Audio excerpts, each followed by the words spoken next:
MCB4 Business License and Permits Committee. I want to welcome everybody. And as many of you know, the board has adopted a hybrid meeting policy whereby we will meet in person and remote. All community board meetings will require an in-person quorum, which we have, to come to order and conduct businesses. Committee members are expected to attend meetings in person unless they have a disability or an extraordinary circumstance as defined by the New York State Open Meetings Law. Excused committee members attending remotely can fully participate in the meeting and must leave their family behind. Okay, we encourage people, because of space limitations, to join us remotely. We don't have anybody here tonight in the office participating, so we have, I see 30 participants. That means people are here, applicants, and maybe people who want to testify tonight. Again, this meeting is being recorded and is currently live streaming on YouTube. My name is Bert Lazarin. I'm co-chair of the committee. I'm Frank Zubiak, the other co-chair. Wendy Gonzalez, member. Alan Austin, member from Chelsea. Tina Nelson, member. Candace Hewitt, member. Ted Arenas, member. Jesse Greenwald, member. Kristen Berte, member. Okay, so let's proceed. But just a couple other things. So this, what? Oh, yeah, online. Online, yes, introduce yourself, right? Greg Morris, member. Yes, that's it. Okay. We will consider the items in the order they're on the agenda tonight. If you are attending via Zoom and want to be heard on that item, please use the raise hand function when we call that item. This committee will take a vote, which is a recommendation to the full Community Board 4, which will take its own vote on these matters at its next meeting on May 1. The Community Board vote itself is only a recommendation to the SLA. Community boards don't have the power to grant or deny a liquor license. We can only make recommendations, which is what we will do after the May 1 meeting. Okay.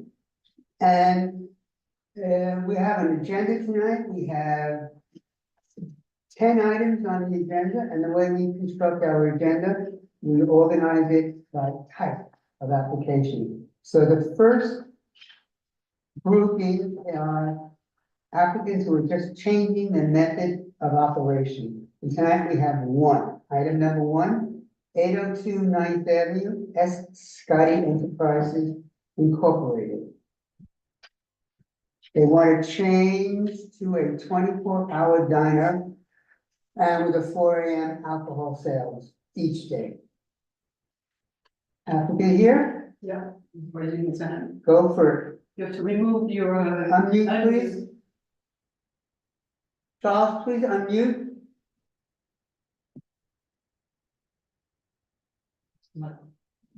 We have to hear you. Unmute. No, I think you got it.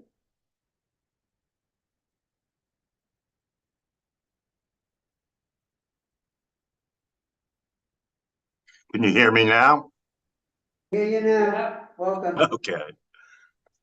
I'm Charles Lynn. I'm the representative for the corporation. My client should be on, Lewis Ski Bar. Now, if you see him, you want to move him over if you see him? I'll see if I can see him.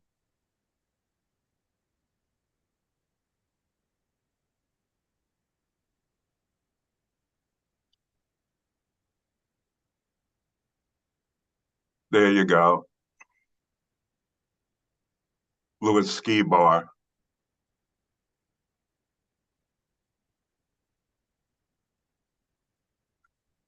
I don't see his face, I just see his name. Hi. There you go. Here he is. Hello. Hello. Okay, Hi. there he is. Hmm. So this applicant has been in this premises for 10 years, been operating as Tacuba. at 802 9th Avenue. It has decided to change its operation from a bar restaurant, probably, which is helpful to Hell's Kitchen. You don't really need another bar restaurant, to be a full-time 24-hour diner, which we think that would be very much in the public interest to have it. There are three principals. The principals have about 13 other restaurant licenses in the city of New York. You may be familiar with some of them. Their anchor store is Telewache on 50th Street and 8th Avenue. They also own Old John's, which is on 67th Street and Amsterdam Avenue, which in and of itself is a luncheonette. They also own Copella on 14th Street, which is that one is a 24-hour diner, and they just bought an interest or took over Kellogg's, which is a big luncheonette diner in Williamsburg in Brooklyn. They have never had any adverse license history with the state liquor authority, other than during the COVID period, where they did have some summonses that were given because the mask was below the nose of the person that was servicing, but nothing was ever anything really serious. They were fined $1,500 for the infraction. I submitted with the application renderings, because a picture speaks 1,000 words. I have a rendering of the outside. The facade is going to be totally different. It's going to be a brand new modern diner. I also submitted the renderings for the interior, which is very, very similar to Old John's that they operate on 67th Street. I also have the regular drawings, interior diagrams, area survey for the applicant as well. I think it'll be, again, a major asset. Louis Ski Bar is here to respond to any questions. They will have deliveries from the diner, but it will not be their own bicycle service. They will have a service to take care of deliveries. It's basically a American cuisine, Mexican American cuisine, and they will have security because of the 24 hours. They will always have 2 security people on the premises to control supervision and management of the premises. And as I said, they do own about 14 other premises, so they certainly have experience. And even Louis Ski Bar, when he was young, was a employee of Old Sir John's, which was on Broadway, and he worked at a diner for many, many years. So there's plenty of experience. These are good people, and they would like to, again, just change their method of operation, have the alteration into a diner, and we're asking for your approval. Okay. All right, Charles, just a couple technical questions. Do you have the current number for the number of tables and seats?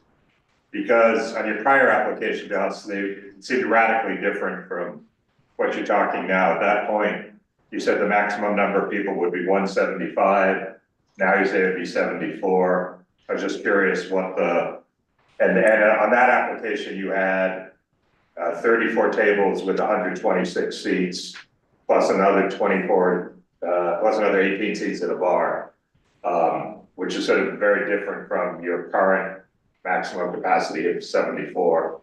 I was curious what the current thinking is on the numbers. Well, the certificate of occupancy allows for, I believe, 100 on the ground floor and about 65 on the in the cellar. Substantially different type of operation, different type of structure, but I don't know, because these were renderings and I didn't get the final diagrams available to me, but since Louis is here, he might be able to give you a better idea as to the number of tables and the number of chairs. Okay, well, if you could just get us that number by, can you get it by the end of the week on Friday to the community board office? Oh, Yes. yes, no problem.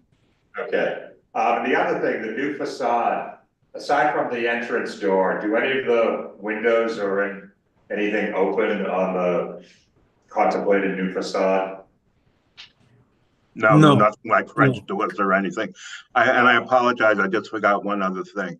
We did meet with the 53rd, 54th Street Block Association, and the exact same questions came up with regards to the open windows or open doors. They were in favor of having the diner. They were basically concerned about the 24 hours, whether there be security, and whether we had the experience to operate this kind of premises. And also, like I said, they've been in the community for over 10 years. So I apologize for going on, I'm not avoiding your question. So Louis can answer the tables and chairs, and we'll supply them on Friday. Yeah, just a Friday is fine. The letter that Block Alliance submitted, though, urged that that they support 2 a.m. closing, but nothing later than that. Okay. Yeah. Any questions with Christine, Ted? So what about the music? Is it 24-hour music or stop at 4 a.m.? What stops before? What are the hours for the music? Well, it's background music. It's background. No, but that's not the question. Yeah, well, it's background, and it's gonna be 24 hours, but it's background music. Yeah, there's No amplifiers, nothing. no DJ, no live music. Well, you can't have background music without an amplifier, so. Excuse me? You cannot have music without an amplifier. Right. Well, it's background music. I don't know how it's background music, but there's no live music. There's no DJ. And then the second point I wanted to make is that your store, your store is right adjacent to the parking lot of the MTA, right? Right. Yes. So that property is going to be in construction probably starting next year. Yes. For a large, number of months. Right. And so just wanted you to be aware, as you are investing into a different mode of operation, that there may be adverse consequences to that. Well, I think we're gonna get a lot of the construction workers for breakfast and lunch. So I think the positive side. I think we're looking past the construction workers though, Right. to when there's an actual structure there, public housing. Which Maybe is offices. residential, yeah. Mhm. So. Ted? I just want to know the comment on the letter, was it 2 a.m. for the liquor or 2 a.m. for the diner? All it says is the community would be open to 2 a.m. closing. No. Yeah, okay. They also said they had issues in the past with music blaring out of the open doors. Tina? Yeah, you mentioned Old John's, and if you're trying to replicate the Old John's sort of atmosphere, do you really need to serve until 4 a.m.? Because that does not replicate the Old John's atmosphere that I think closes at about 10 p.m. And it's very quiet. It's a different neighborhood. It's a different neighborhood, and I have Coppelli on 14th Street. It's open 24 hours. If we were in the East Village, we're probably open 24 hours. We analyze. I analyze the neighborhood where we are, and make the decision based on that. No. Right, but I'm asking you whether you would be willing to close No. earlier. No. I mean, we close at. There We is a close at 12 concern. now. We close at 12 now. Just, I think there's no. I think a lot of the diners close. A lot of the diners close now. I think there's a need in the neighborhood for a place to go at 1 o'clock, at 2 o'clock, at Wait, 5 o'clock. Tina? I'm asking, I mean, you're saying you're closing at 12, okay? Today, yes. Now, Now, What? It's like Alright. now. Right, so the thing is, what I am asking you to do, because there is a concern about music, and again, if you're trying to replicate this atmosphere, I don't think you really need to I mean, I'm asking you to close at 2 AM and see how things go. To satisfy the neighbors. They okay, have that now. is there anybody else from the committee? So, Comments? I want to Okay. make a comment. Sorry, Jason? you go first. so first of all, do we have any, authority over actual opening and closing times, or do you only have, we only have power over liquor? How late they can serve liquor, is that correct? He makes stipulations, We do, this is true. he makes stipulations. Yeah, okay. Our procedure is we deny unless. That's the way we do it. I've been here for a while. Yeah. You make a good point.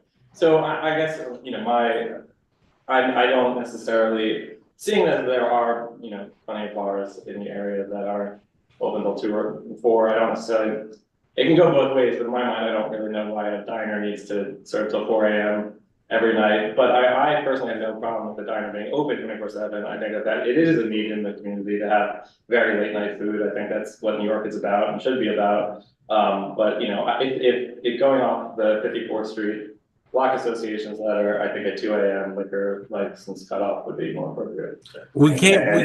We came before you guys about 2 years ago. We were gonna take a place on 50, you know, block away on 52nd and 9th. And you know, for a 24-hour diner, we got approved by you by you guys, which you know we appreciate it.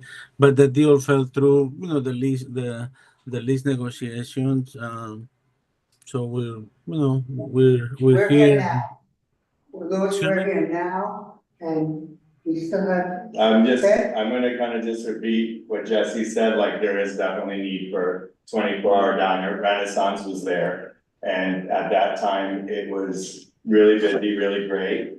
They also did serve alcohol later, but it was a little bit of a problem at points because people would leave the place drunk and then go there and continue the party, and then fights would break out. And I think that the diner 24 hours is great. I think the hours are a little late for the alcohol. Anybody else from the committee? No, Greg, no? Nellie, does anybody from the, Andrew Goldstein is he, raised his hand. yeah, is he back there? Andrew? Nellie, could you move over Andrew Goldstein? And anyone else from the community? Right, who has their okay. hand raised?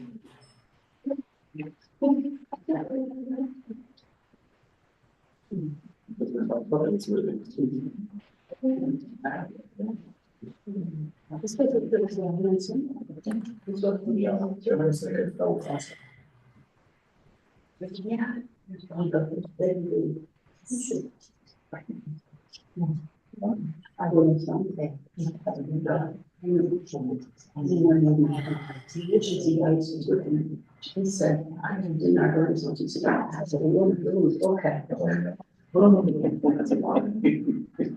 That's right. Man. Very good. Oh, yes, there's a bunch of things. Oh, that's Oh,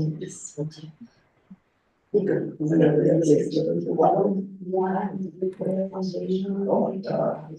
It wasn't like a meeting, the house was already in there. Definitely.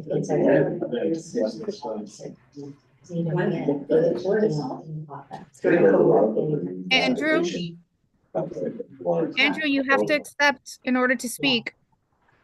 I feel like this happened raised for a while, maybe you didn't want to speak on this. Oh, no, we. Whenever he.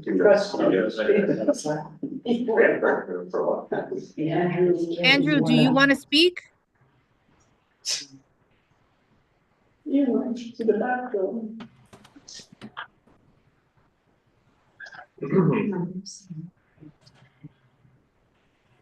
Okay.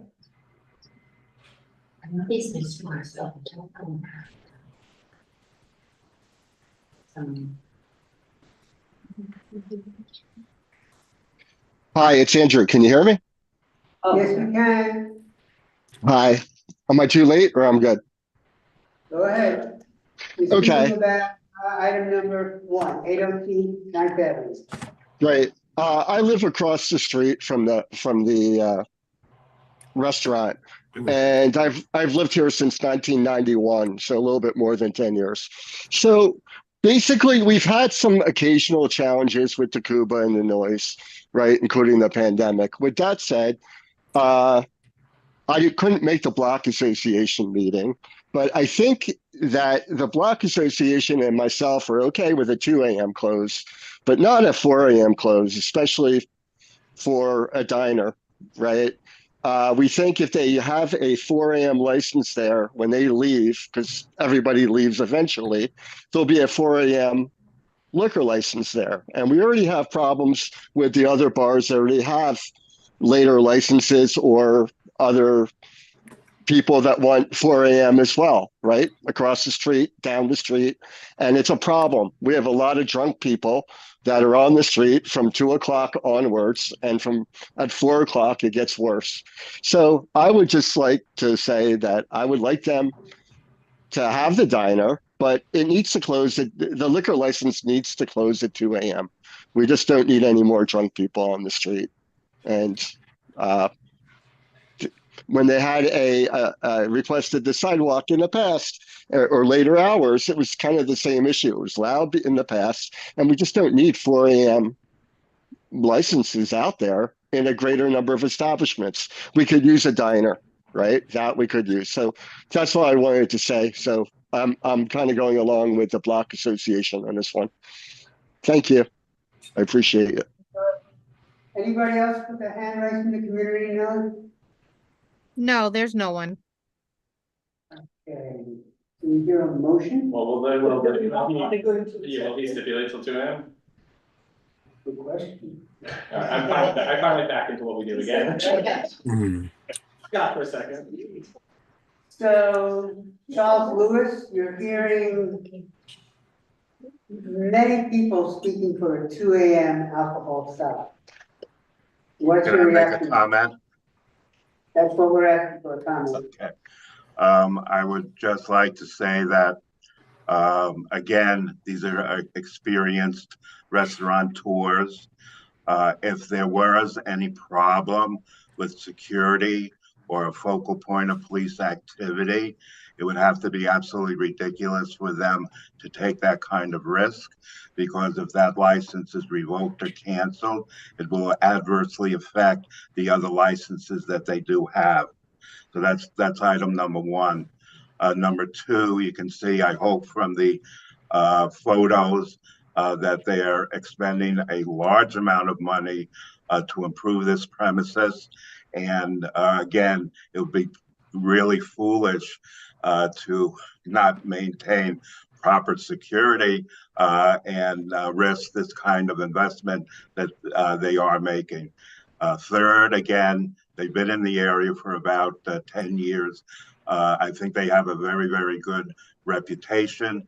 And I think that given these considerations, that it's not too much of a risk factor for 4 o'clock. And for 4 o'clock liquor sales, I mean, diners are open 24 hours a day everywhere. I mean, that's their modus operandi. So I don't think that would be a great risk. And we will be stipulating to 2 security people at all time during these later hours. So I would just, for those that may be on the ropes as to which way to approach this, I would ask that we be allowed to open for 24 hours, but have alcohol sales, as the law says, cease at 4 o'clock a.m. And I think no one's gonna get drunk in the diner. You know, they come to eat and maybe have a cocktail, but they're not. That's Gonna, not an issue. Not but they're being not staying. But they're not That's staying not there being from. true. My They're not. sense is If they're gonna that come, if they're gonna come drunk, they're gonna go to the bar. Lewis, excuse me. My sense is, and I think I'm reading pretty well, is that this committee is not gonna pass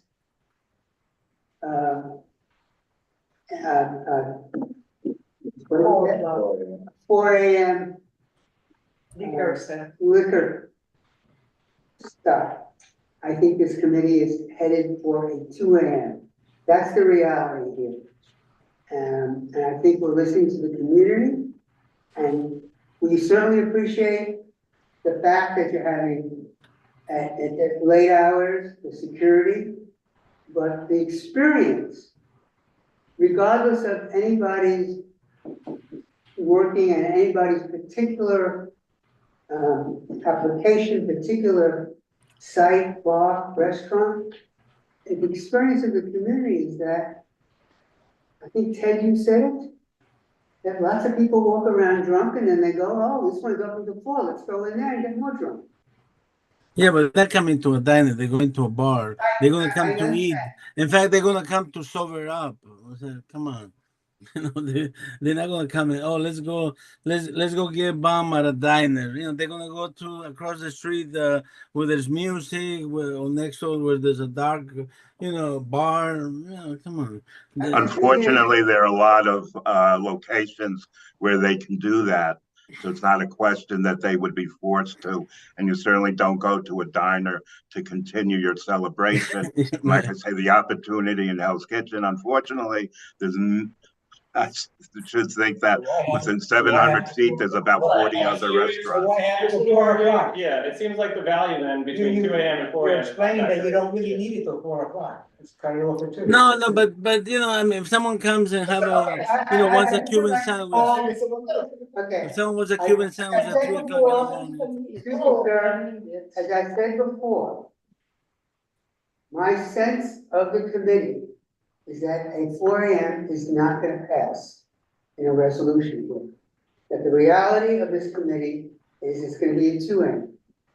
That's my sense. We don't have a motion yet, but I'm going to entertain a motion, and that's what I think is going to happen. And we would really like you to agree to that. Do I hear a motion? Well, let's wait and see what they. Oh, okay, yes.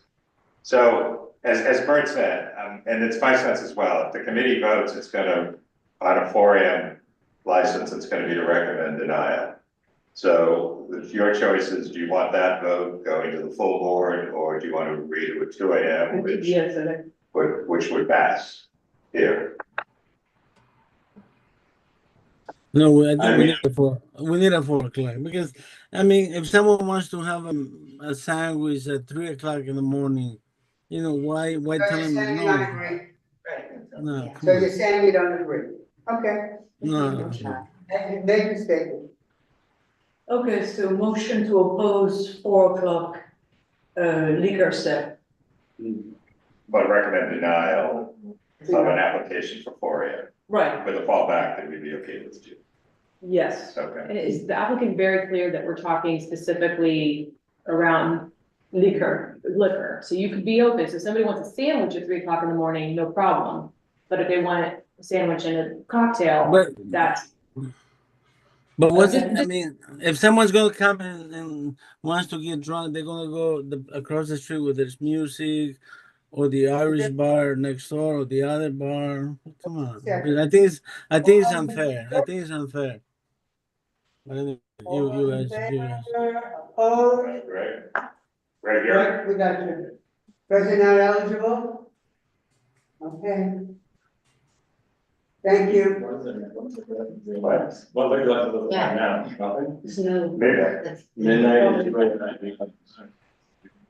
So you could have gotten 2 more hours out of this, Okay, thank you.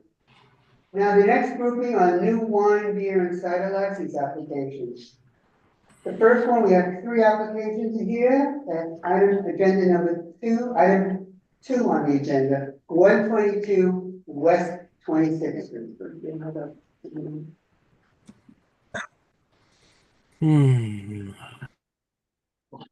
Yeah, wait, we gotta get them off these first. Okay, hey, Michael. Michael Kelly. Ready to go? There you go, man. Michael Kelly representing the applicant. Josh Sampson is here from the restaurant, from the clothing store. So this is a Tavern 1 application for GSV NYC LLC. They'll be doing business as the Garage Sale Vintage. We're located at 122 West 26th Street in the space formerly occupied by the Ainsworth. We're the same applicant you heard a few months ago at 150 West 26th Street. Michael, sorry to First and interrupt. foremost, Michael, you want your client I'm moved sorry? over, right? You want your client moved into the meeting, Joshua Simpson? yes. Yeah, now Josh, you you move wanna over to unmute? Joshua Sampson. Yes, I'm here. Oh, okay.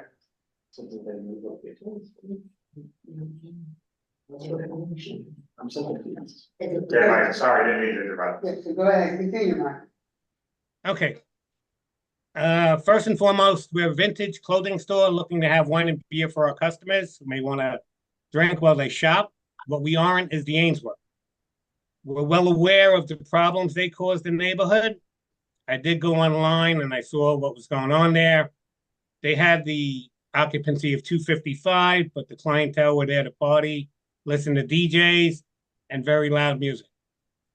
Our customers are here to shop and maybe have a glass of wine or beer while they look around. I have no doubt large crowds left the Ainsworth at closing hours and caused havoc in the neighborhood, from what we hear from the neighbors. Our clients will be shopping and leaving after paying for purchases, so the few at a time will leave. We don't expect everyone to have a glass of beer, a glass of wine.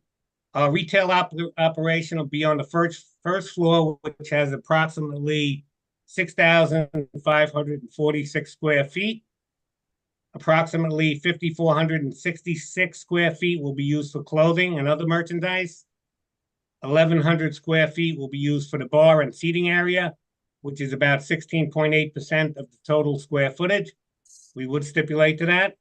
Part of our seating area is also by the dressing room, so we don't think anybody will be drinking over there, but they will have the option. Our hours of operation will be 10 a.m. to 12 a.m. Sunday through Thursday, 10 a.m. to 1 a.m. on Friday and Saturday. These hours, if we are busy, will help the business survive and keep us there. These hours have worked for us at our other locations. If they do not work here, we would close earlier because it wouldn't be cost effective to keep our retail workers there if we were not producing enough revenue to pay them. There will be low background music. The volume would be what you would experience in any typical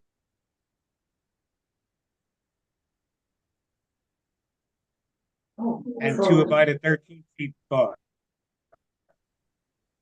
We kept the bar that was left by the previous occupant. That's why it's a little longer instead of building a new one. There's no outdoor seating, no open windows or doors. There is existing soundproofing. I don't know if it was enough to contain the nightclub volume of music and screaming patrons, but it certainly will be sufficient for low background music and quiet shoppers having a glass of wine or beer. We are located in a commercial office building. There are residential buildings on the block and one next to us. This is a vintage clothing and accessory store selling wine and beer to whatever customers might want it. It is not a nightclub with a liquor license and a few hundred patrons out to party. We did post in multiple locations and submitted signatures of support, mostly from the block. Josh has met with the neighbors, and Josh would now like to describe his operations elsewhere and what he'll be doing here. Mike, before we do that, last time, and you mentioned this about the dividing the premises of the clothing operation to the bars. Last time we said your client would devote at least 70% of the floor space to the vintage clothing. Is that number still okay, or would you like something else? Well, yes. 70% for retail? We're gonna have about 83 point, yeah. It'll be about 83.2% retail. Okay, but that's at least 70, so you're okay with keeping the at least 70. Gives them a little flexibility. Yes. Okay. Anybody from No, I the, think you want to let it. We want to speak. Joshua? Yes. Joshua? Hey, everybody. You have to say something? It's great to be back at Community Board 4. I'm excited to bring this garage sale vintage to the block, and it's really a clothing store in line with the other tenants on the block with Buffalo Exchange, Second Street Vintage, Crossroads. It's becoming quite a destination for resale, for upcycling and resale shopping. We focus on vintage clothing, which is 20 years or more. We're doing it very successfully in 4 other locations. And we cater to all walks of life, from kids to moms to dads. Everybody comes in, everybody's welcome. Our core clothes are denim, t-shirts, accessories. We do sell wine and beer. It's a different, we're different than the other competition, but it makes it to a really great experience. I can answer any questions anyone has. I've met with quite a few people on the block already, stood outside, got signatures, got to meet some of the block. We're excited about this space. The other space was actually going to be too small. For clothing and all that stuff. So I think a lot of you guys are familiar with the concept at this point, having done this twice now. So again, happy to field any questions, answer any questions about the business.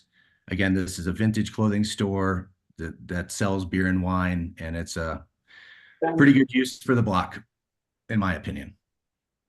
Okay, Jesse? Can I just ask Frank and Burke to just, can you please remind us what happened with the other location, how we voted, just to get us back in this? Yeah. I do remember this, I just don't. Yeah, we recommended approval, with steps about background music only to 70%. Because that was a residential building and had not been previously licensed, we asked them for an acoustic report, which they were concerned about doing, but ultimately agreed to.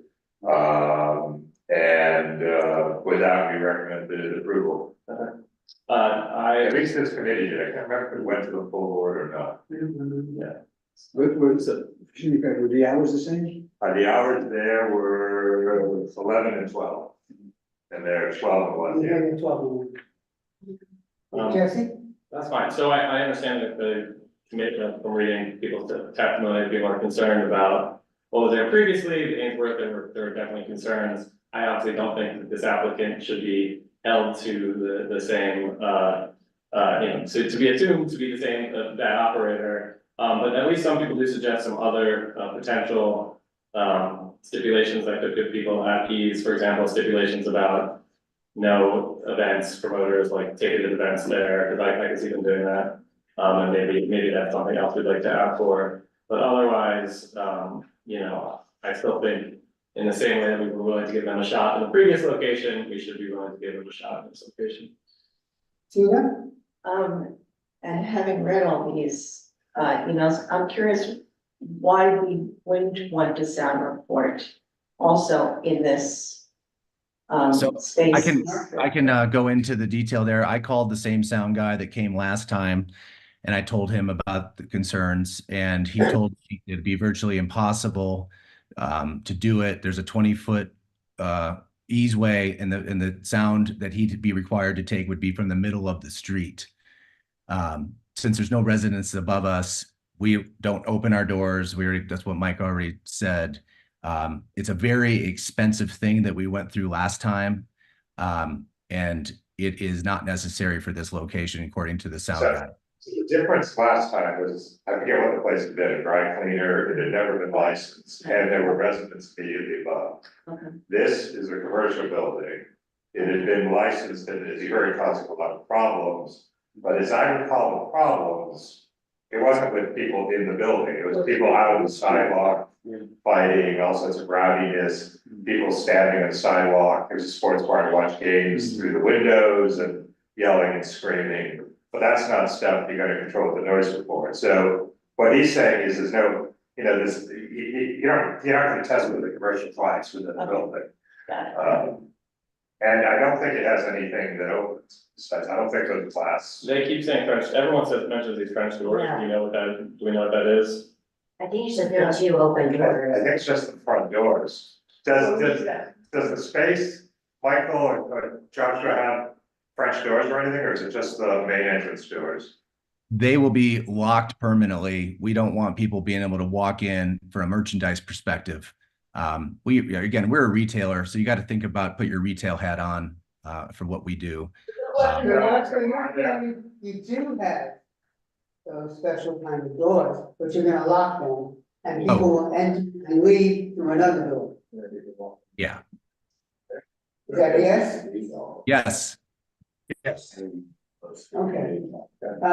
Anybody else in the committee? No? Okay, so, We have, yeah, so we got one written submission in support and about 8 in opposition, but I see people have their hands we have raised, a so couple of people that we'll see what they say and then I'll. Nelly? We have 2 people with hands raised. First, we have Tom, then we have Susan.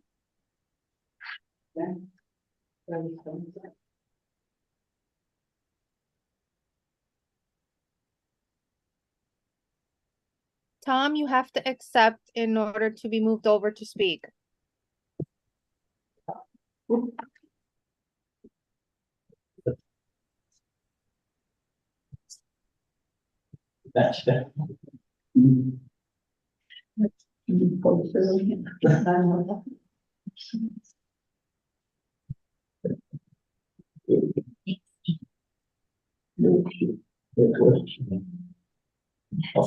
Did he accept, Nelly?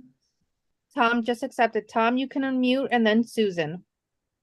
We're having trouble seeing everyone. Is that on our end? Or? At least the We have members it of the, that it's on speaker view, so once they start talking, then you'll see them. Well, we haven't with the applicant, Right, he didn't. Can we change He that? didn't put his video on. Oh, Tom, you can unmute and start talking. We saw Andrew. we did. Andrew Goldstein. Hello, yes. Can you hear me? Yes, you wanna put your video on, please? I'm just gonna go with talking right now because I don't want to complicate this for me anymore.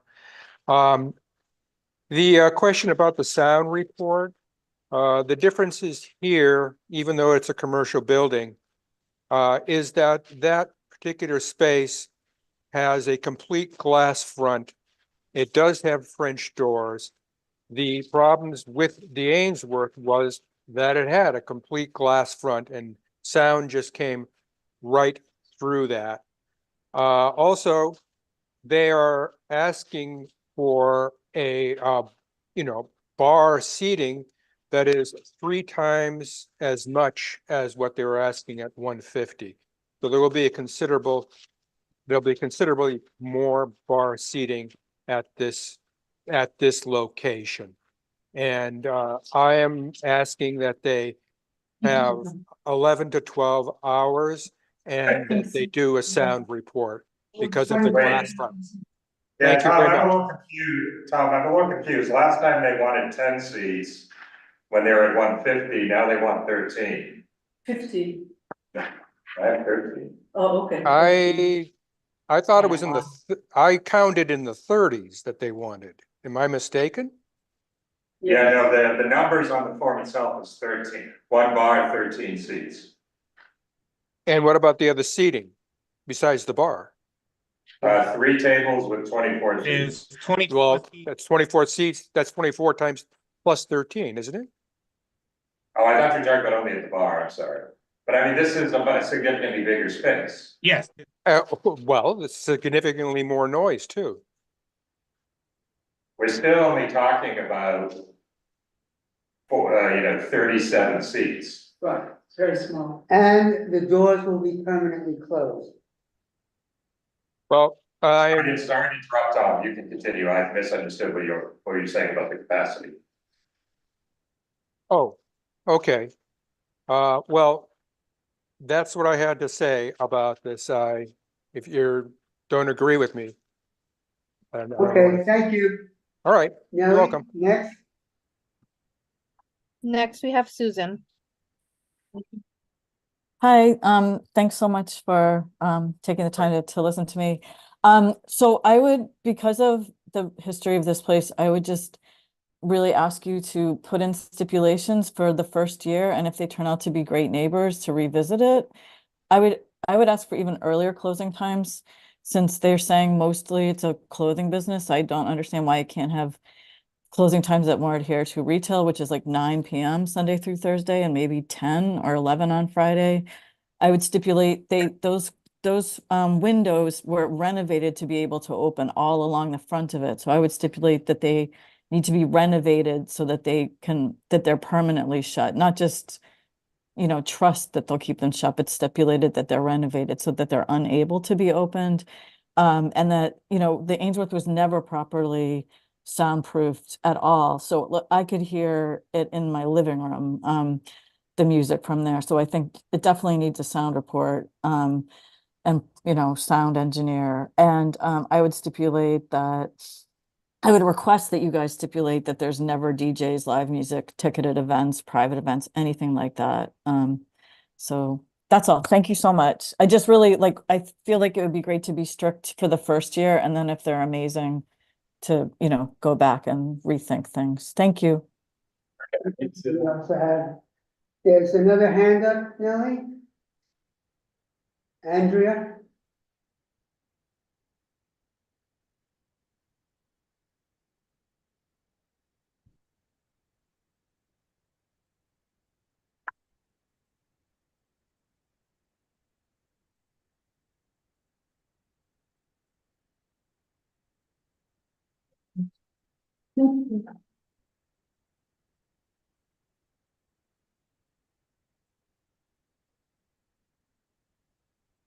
Andrea, you can unmute. Oh, unmute. Here, hold on. I just want to agree with what Tom and Susan are saying, and to clarify that there are people that live on either side. There aren't people that live above, but there are people that live on either side and across the street. The noise does come through the glass, if it's loud enough, which often happened with the Ainsworth. Background music can be played very loud enough to come through glass. So I also think you need to stipulate no outside events. It hasn't happened that much, but sometimes people if they have some kind of sale event or a promotional event of people coming to sell their clothes, lines can form. Or, if they have some special sale of some special clothing. So there could be a need for security outside. Also, I would ask that they pledge not to seek a full liquor license for, hard liquor. That's all. Thank you, Andrea.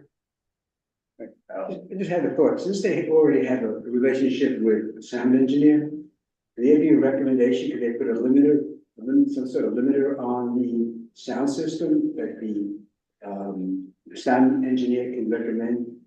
The problem is they have to do a reading from somebody's apartment to determine what's gonna be legal or not, and they're saying that there's no tenants above it, so they'd have to go to one of the. That's what he adjacent said, tenants. you have to go in the street. Yeah. Do it. That's what she said, right? And a truck is louder than anything that we're gonna be doing, dump truck coming through.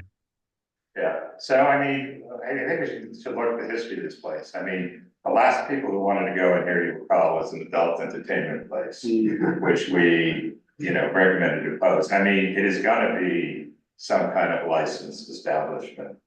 And at least in my view, and again, I mean, I'm inclined to give new operators a benefit of little doubt and trust them. I mean, you're not gonna get anything more neighborhood friendly than this. I mean, 12 and 1 hours, beer and wine license, 70% of the floor space for clothing. I mean, I got some other stiffs that came up that we'd asked for. Yeah. Bert, sorry, we have one more speaker. Next, we have Richard. Richard, you can unmute. I did, thank you. Yes, my impression of the applicants when they were applying for a building down the street was that they were a clothes company that wanted to serve some beer and wine. This is starting to give me the impression that this is really turning into a bar that does close. So it's sort of almost a multi-business plan establishment. And you've heard the comments about noise. I'm at least 100 feet in the air and across the street in the Ainsworth. You could hear the Ainsworth in my living room, in my bedroom every night. So the questions about sound and the sensitivity to sound are real.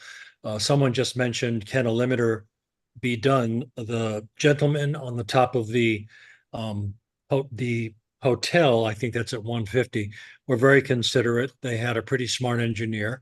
So it limits their power and it limits the volume. The Ainsworth had a disco size system, a club size system, thousands of watts of power. And I would point out to you that they promised to be very well behaved. They never were. And you can't rely on it. It really relies on the bartender or the last person that walks over to the system. They're gonna put on what they like. Okay. Yeah, thank you. I'd like to say, yes, the neighborhood has had a traumatic experience with the Ainsworth. It's an experience that really should not have happened. It's an experience that we don't want replicated anywhere else in our district or any other place in New York City. But to keep invoking the Ainsworth, to me, muddies the water. Talking about the music of the Ainsworth, I am not hearing that being proposed. Yes, there are issues about the doors, which I'm told will be closed permanently. But I'm not hearing disco, I'm not hearing DJs, I'm not hearing loud music. So I think talking about the Ainsworth, and I know everyone has been traumatized, but I don't think it's very helpful in this circumstance to create a new site and a new facility. Well, let me just summarize, make sure. These are the steps here, Michael and Joshua, make sure you're okay with it. First of all, you've already said there'll only be background music, so no live music, DJ karaoke. And then the additional steps would be, as long as it is an operation, applicant will devote at least 70% of the premises floor space to applicant's vintage clothing operation. That's the same step as last time. All French doors will be kept locked at all times and all windows kept permanently closed. And there will be no ticketed events or use of outside promoters. Yeah. Mike, you okay with all those? Yes. Yes, we do. Christine and Tina? So concerning the sound testing or whatever, can we I mean, the sound test, they can generally identify inside, what level should be done to not go outside. Yeah, in other words. So maybe we could Yeah, have. Ted, is there an easy thing? I mean, we all know what background Yeah. music is. Is there an easy I mean, level to background say? music- I can jump in on that one. So I asked that same question to Dan from Sound Control. He was one of your recommended Yes. contractors. And he goes, how would I test that? You guys aren't even set up yet. There's nobody operating in there. Wait, you're not helping yourself here. No, I know, but this is what he said. He said this is just. No, I heard that, and you already said that, so we are. No, I never, I did not say that. This is new When information. somebody said that. Wait, Chrissy, let me finish. Yeah. Hold on, but wait, was there more you wanted to say, or, sorry? All right, so Joshua, Mike, what we're looking for is some fix. Right. Short of a full sound report where you could agree to like something enforceable, some enforceable level of background music. Isn't there like can we stipulate to a certain wattage of speakers? That's right, it's like 45 dB, I mean, it's like you have to be. Just to ease your minds, we use a Sonos system that they use in your house. With like we use a house Sonos system in 3 out of the 4 stores. So, Okay, one more time. There is a way to test inside your house that your music is not higher than 45 dB, 60 dB, 70 dB. So we should tell them we want it to be no more than X dBs inside. And then they can use the phone to check that it's more than X dBs. It Right. doesn't cost anything, So right? Ted or Mike or Joshua, I mean, what's, I mean, my experience with sound reports is they do it before the construction is done, so they can determine what material to use to But they're do not the doing the space. construction. They're saying that it can't be done until after it's done, so I don't know if I believe that. But it is just background music, but I mean, they can test outside or the neighbors. but what, isn't there a general The level general of? thing is 45 dB inside an apartment, that's what Right. it is. So 45, if you do 45 dB inside the store, you'll be fine. But I mean, 45 is really. we're talking louder than 45 dBs. So I just want to make sure that's clear, the sound requirements it's like 85 on the streets of New York City. So I just want to be realistic with this and I'm not going to agree to something that. So what's do you have a decibel level you'd be comfortable with, a decibel limit? We've never had a single issue with this. So yeah, I mean, once we're in the space and we can see it, I'm happy to invite the neighbors over and we can shut the doors and do these things. Most of the store, the 70% or more of the square footage is held by clothes. So the sound dampens. I mean, it's a deadening sound. It's what you do in recording studios. You put cloth and fabric up to fill gaps. So there won't be bouncing sound and waves and all this stuff. But yeah, I mean, I'm just trying to convince you guys of one thing, that we're a retail store and we're not going to be throwing parties. It is not the Ainsworth. And We are not talking. We know that you're not throwing parties. We're trying to find a solution to this very narrow and specific problem, which is how can we find a level of a dB that we could tell you you're going to stick to that. That's all. And you agree to that. And yeah, I don't know. I don't know what that ambient is. I think it's, if I remember correctly, it's 100 dBs what's the ambient sound in New York City? What are the ambient sound of the streets? We're not talking about the ambient sound in New York City. We're talking about the sound in your. So what Actually, this is a good example. Someone can go to Buffalo Exchange and measure it. I mean, it's going to be very similar to what you hear in there. So, or the Second Street Vintage. I mean, it's like the identical same, full of clothes. Well, look, wait. Sorry, let's think about this way. I mean, if we put in a decibel limit, like I'm looking and it says the World Health Organization defines noise above 65 decibels as noise pollution. So you put in all the clothes, you turn on your stereo, and you make sure it's not above 65 decibels. That's it. What's the problem? What's the problem with that? Or 70 decibels, I mean, whatever, but. Yeah, I'm willing to find that sweet spot. Okay, so what number would you find? Again, I'm just looking on the internet right now, which says Light restaurant music, 65 decibels is noise pollution. Noise becomes harmful above 75 and it's painful above So 120. 65, that's the number. 65 sounds good. That's pipe restaurant music, 65 to Yeah. 75. Is that what EDO says? Yeah. That's what my brand, the first thing that pops up. Okay, you want to say 75? Let's say, or 70. 70. Say 7. Okay, can we say that, music will inside, Not on this, on something else. Okay. so Mike and Joshua, can we say music inside, background music won't exceed 70 decibels inside the premises? I would say yes, Josh. I don't know enough to say yes to 65. I don't know what that actually means in being in space. Give us another number then. I mean, I don't know. I'm not a sound engineer. I wish I had asked that number to this guy. So For what it's worth. Yeah, this Josh, help, this- 70. Wait, hold on, Mike. Just All trying to right. help, because I understand. how Michael this can is- tell me. Go ahead, Mike. Yeah, 70 decibels is going to be louder than what your music is going to be. Okay, 70. I'll agree to 70. Great. All right. Okay. Good work. But we don't have to play it that loud. Okay, Okay, Tina? sorry, you're not gonna love this one, so I'm gonna throw out something else. I noticed that your other stores are open till 10, And frankly, I'm a vintage shopper. I said this the last time.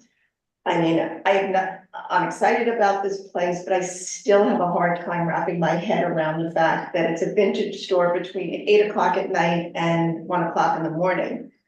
So at the very least, can we go back to the times? Will you agree to go back to the times of closing 11 PM weekdays and 12 AM on weekends?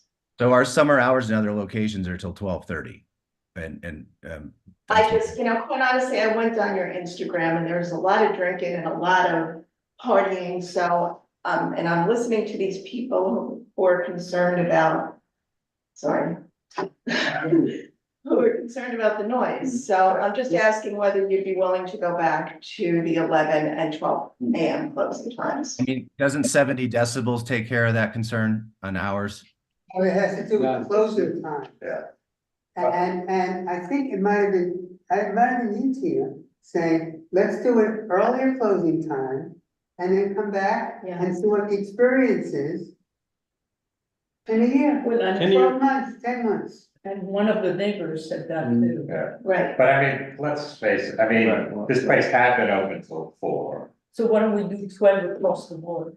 I mean, the rent here is extremely I give them- expensive. I need the longer hours of operations. We have an established shopping crowd that comes late. I don't see the issue with the agreeing on the sound at the hours that we're proposing. Is the bar and the drinking is only on the second floor, right? You mean the street level or? The street level is just closed and then upstairs, the second level is. Wait, I thought it was. No, we don't, we have no plan. That's a storage. We have no plans to be operating with people in the second, the basement. So that's not even. It's all on the main floor. Okay. It's all on the I thought it was 2. I don't think it's the second floor. I think it was a basement. It's a basement, the other thing is a What? basement. And it's hard to see on the, just where their bar is and stuff. Where exactly is your bar? Is it gonna be facing the street or will it be further back of your space? It's exactly where the bar was on the side, not facing the street at all. It's gonna be facing close. We don't know where the bar was. I think it's this So we right don't here on the right, midway back. I think that's it. Here's the thing, you see it? It's on the side. Yeah. So So the clothing is on in the back. side, facing It's close to the middle of the restaurant. Yeah, the closest in the middle. And then the seats are near the door or in the back. In the back, middle to back. Okay. The seats are directly across from the bar. And then we have the other seating areas by the changing room. Okay. We don't Can you think guys- anyone's gonna be drinking over there, but Can you, the applicant, can you make a case for why that actually, just so we can hear financially, or what it means to your business plan, what those extra hours mean to you at night? I mean, right, we really do want to give you a shot to succeed here, but we need to know why it's so important to you to have those extra hours. Because that's what we do at the 4 other locations, and it's very impactful to paying high rent.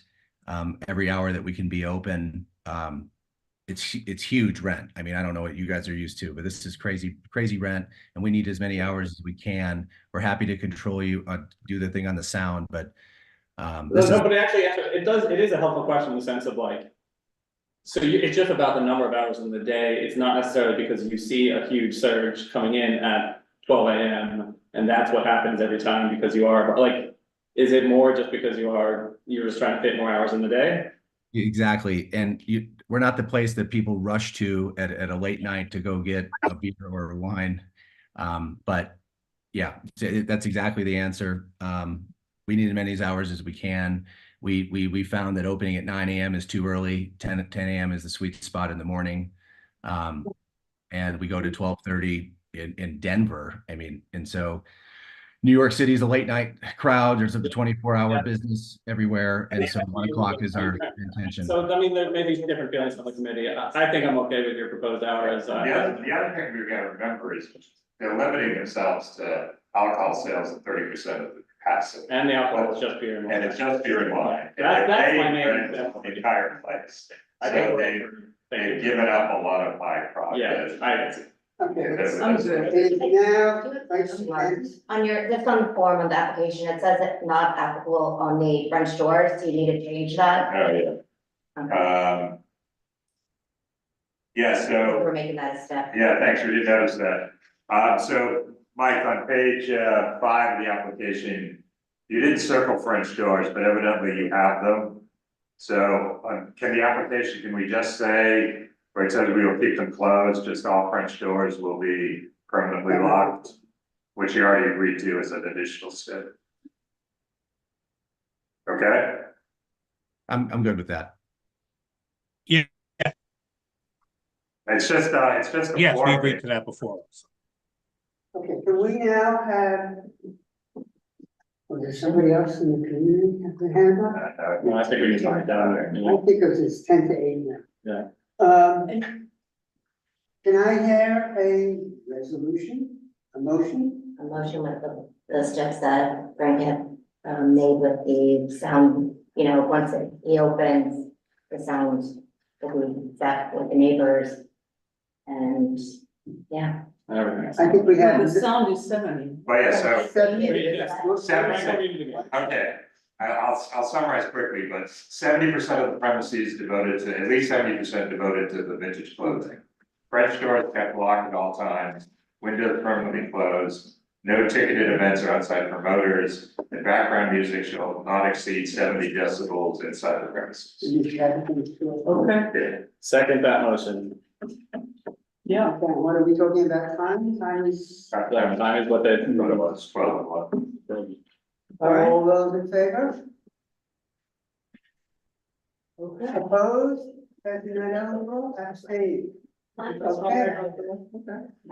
Thank you, guys. Thank you. Okay. Good luck. Thanks, Moving guys. on. Really Oh, appreciate wait, it. the vintage clothes, is it male or female? That's rather binary. It's late. Like binary, I just. Does that wanted- change I your just vote? wanted to know if I want to go there, I don't know. Okay, 2024, Bert. I'm so, yeah, legacy. Number 3, 660 12th Avenue, 7th floor. Hell's Kitchen Pickleball. There you go. There you go. Okay, and we have the applicant. Yes, Stephen, are you the applicant? Yes. yeah, we have the app.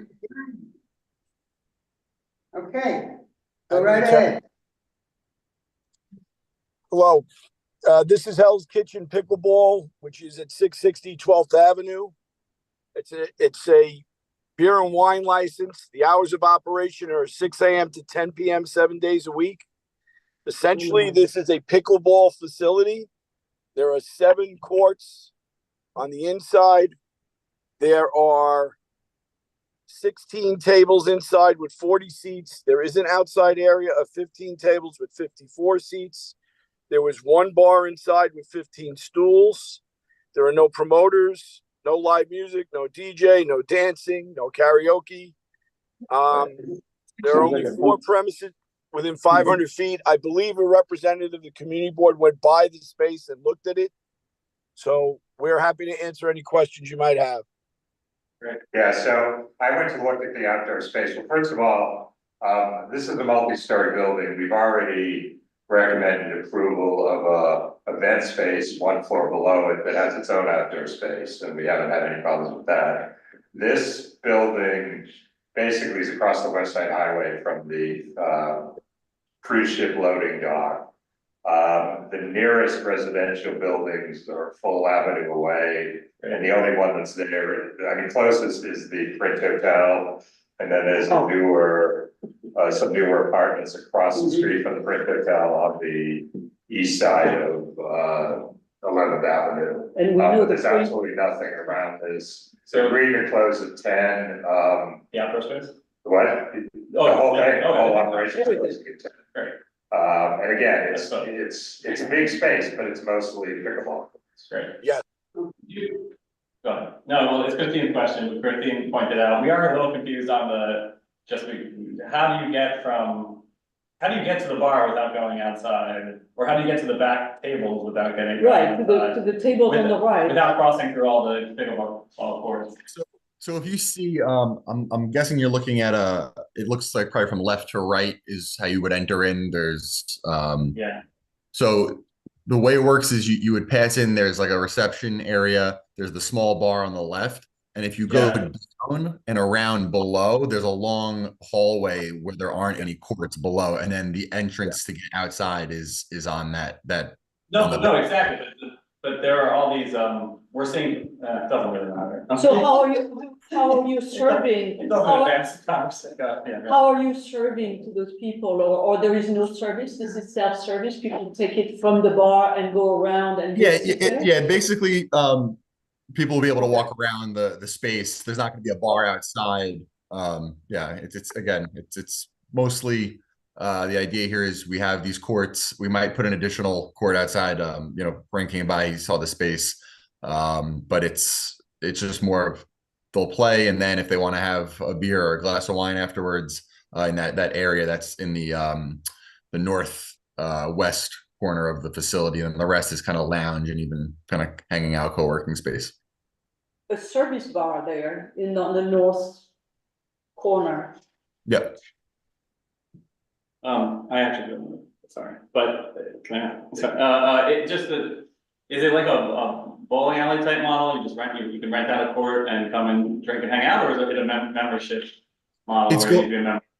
It's going to be like a sports club, so there'll be different access tiers to say the reservation system. So in addition to the courts, there's two golf simulators as well, and then there's going to be like a co-working space in that bottom left area if you're looking on the map. So we're still working through it. We haven't obviously opened yet, but there's probably gonna be something where you can access all of them or just part of them, but it'll be like a month-to-month membership in that way. That's all. Okay. Ken? Is there restrooms? No. No restrooms, no, I don't, at 7th floor. In the I see- vestiaire, in the. Maybe in a hallway In the somewhere. hallways, it's just not showing up on their plans and. So do you have any restroom? Oh, restrooms. Oh, I'm sorry. Yes, I think it's a restaurant. So yeah, on the far west side is where the locker rooms and restrooms are. So there's a men's and women's in there as well. Oh, they're just not. Oh, okay. It's not. I apologize. Yes, there's two small rooms. Yeah, that's fine. Okay, any other questions, comments? Any? Terry, one technical thing, on page 6, our usual question about outdoor space, where you said you'd close it by 10 and 11. Just so the form systems are just gonna say it'll be closed by 10 nightly, right? Yes, that's correct. And then also, yeah, that's correct. Sorry. Okay. Nelly, anybody from the community? No, there's no one. Okay, do I hear a motion? Motion. Second, all in favor? Opposed, present and eligible, abstained? Good luck, guys. Thank you Bert, all. can I ask one question, Bert? I had another application on. I was at another community board in Brooklyn. Do you know if Margaret Riley's application was called? That would be. No, it's number 8. We're only on number 4. Okay, thank you very much. Okay. We're up to number 4 now. 5. Two together. Oh, yeah, same street. Same building. One is the ground floor, one is the top floor. 319 West 35th Street. The ground floor, which is an application for a wine, beer, and cider license. And 319 West 35th Street, the top floor, is an application for a liquor license, beer, wine, cider. And who we have is the applicant, lawyer. Wait, it's the same actor? Yes, my name is. Person downstairs. Sorry, go ahead, sorry. Sorry. My name is Tian Cho. I'm the representative for Zubia LLC restaurant. I'm applying Can 2 you put bars. your video on? I'm sorry? We don't see you. Can you put your video on, please? Oh, sorry. My video, can you see me now? Yes, you can. Yes, I'm applying for 2 bars, one located at the 1st floor and one on the 26th floor, which is the roof of the a new hotel. It's located at 319 West 35th Street between 8th and 9th Avenue. It's going to be an Asian fusion restaurant. We're not gonna have any nightclubs, DJs, but we will have a very light background music. We submit the interior layouts for the roof and the and the first floor. Will be 24/7 security, and our operating time will be 4 p.m. to 12 a.m. on the weekdays, 4 p.m. to 1 a.m. on the weekends. And we are respectfully asking for approval. Did we look at this rooftop? Christine. So we did, Christine and, right? and I looked at it and it sounds very good. There's no residential anywhere. There is a commercial across the street or hotel, you know, the time, and then they see the Hudson. We talked to them about changing the parapet. Their parapet was 4 4 feet, 4 feet, 4 high. inches.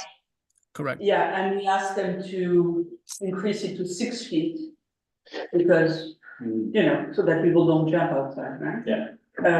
And we also asked them to get Acoustic engineer report. An acoustic report, yeah, I know. Yes. Sorry. An acoustic report, because I was concerned that the speakers, they were going to be very high up. And therefore, they would have to make them very loud. For which location, Christine? For the roof. The roof. Right, so that, you know, they get a advice on what kind of speakers to install so that they don't have to go so loud. Because I was just a little concerned about the hotel across the street, right? Although that hotel is, who knows where is in that hotel, but that's the case. So what, did you agree with that about something? So what are they doing? Is it an acoustic report or is it something? Yeah, acoustic report, and then they would agree to implement the acoustic report. They agree to that? Yeah, Well, we should ask him. yes. Okay. Did you agree to get an acoustic report for the roof? Definitely, yes. Okay. Yeah. Nelly, when do we need that by? My leading time. No, sorry, I was asking our Okay. assistant manager, what? Give me 1 second. I will need it by the 24th. 24th. April 24th? Yes, April April 24th. Okay. Okay, any additional comments, questions? We have one person from the community, Nellie? Brian Weber. Oh.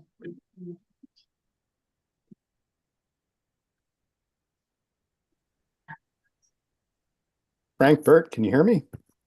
Yes, we Hello? can. Oh, hi. Thank you all. So I just want to say that I appreciate the diligence the board has done. I just wanted to ask that the applicant, I'm Brian Weber. I'm the co-chair of the 36th Street Block Association, and I'm also the president of the Midtown South Precinct Community Council. As you know, the Midtown South Precinct is on West 35th Street. I just wanted to make sure that the lower level restaurant does not have a storm enclosure that impedes on sight lines on the sidewalk during the winter months. 319 is 2 steps away from 311, which is a methadone clinic. We have a lot of issues there in the earlier part of the day. So what I was just going to recommend to the applicant is that any storm enclosure be inside his restaurant and not intrude onto the sidewalk. Yes, we will have a double doors in front of the restaurant inside the building. So we're not gonna have inside the enclosure of the interior. Thank you. Yes. Thank you. That is the only concern. Thank you. And Brian, let me apologize on behalf of the committee that Christine did not pick up on that. I'm sorry that you had to come here and mention it. Sincerest apologies. I was, you know, the funny thing is I was pretty sure Christine would have that covered, but since she didn't mention it, just this specific location, Thank you so But much. you also, Brian, added some specifics about the street.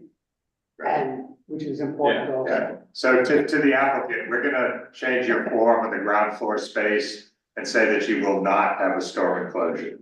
Is that okay? Yes. Yeah, okay. Okay. Store enclosure.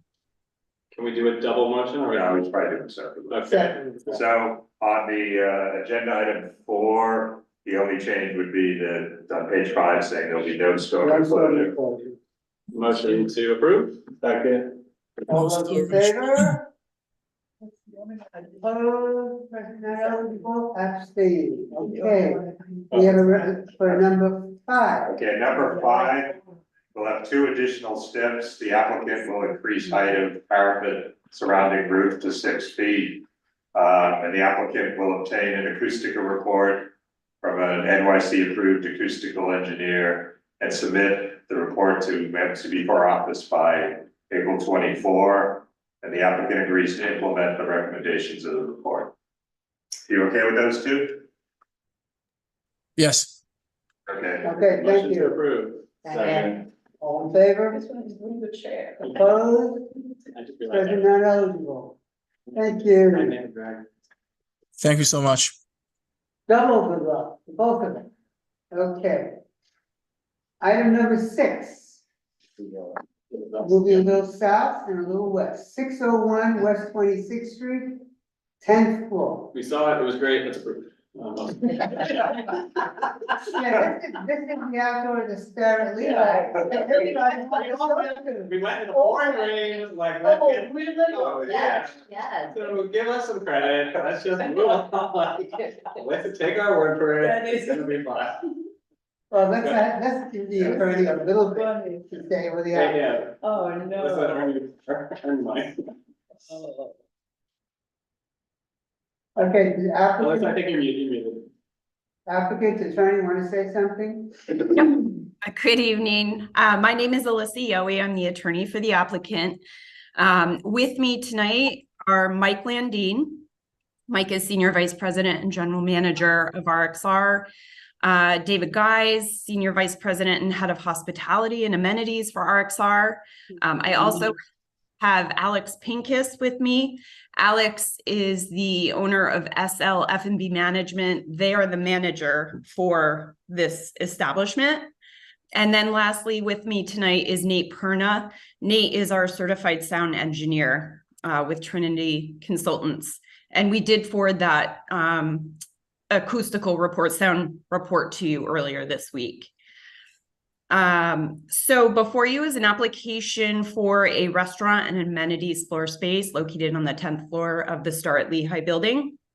There is a 2-level outdoor terrace included with the establishment.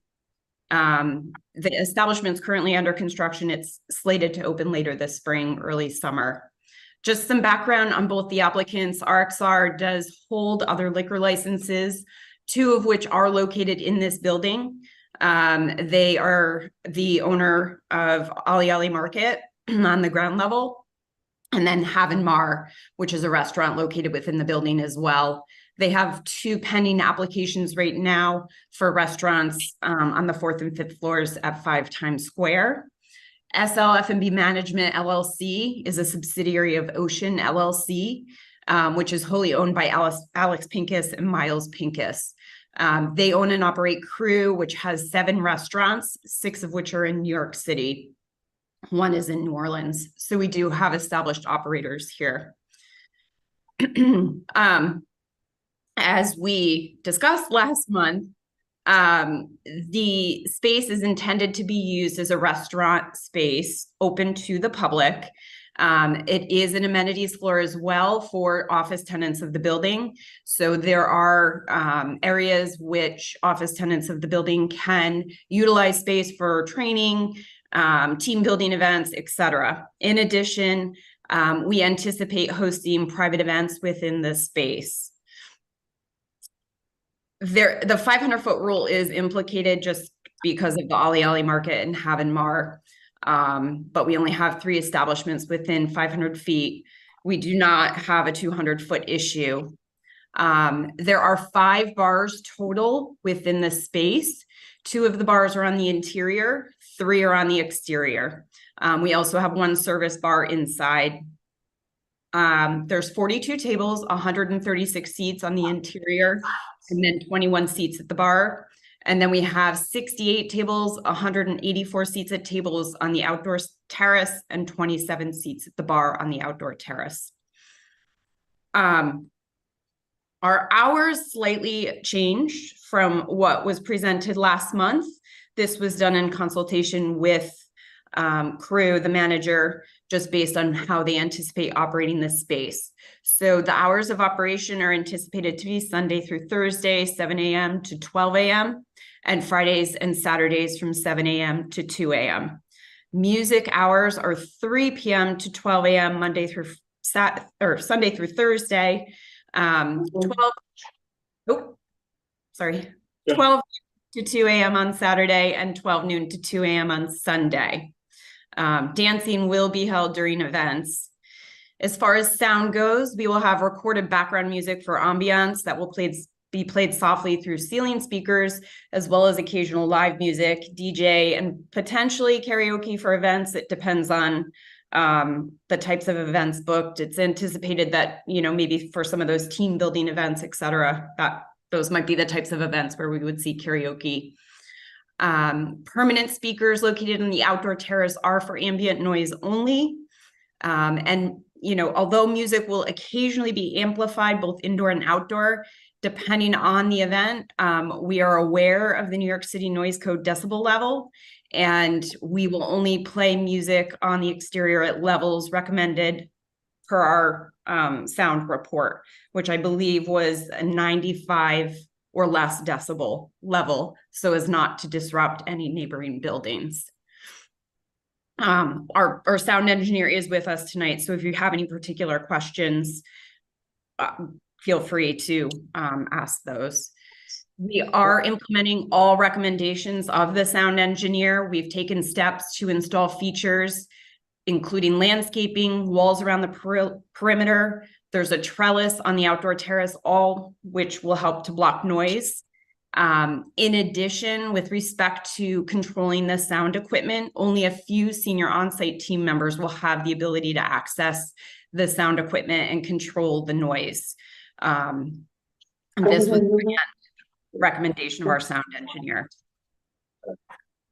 Okay, Alyssa, just one technical question. On page 1, you said you were attaching the names and addresses of the prior businesses the applicant was involved in. Yes. I'm not sure it's actually attached. At least it doesn't seem to be to the one I have. Okay, yeah, we had included that, but I can forward another copy to everybody. Yeah, it may just be the way it got printed here, and it's pretty long, but I don't see it in the hard copy I have here. So if you just send one more to be sure. Absolutely, I will do that. Yeah. And what were those revised hours you're proposing?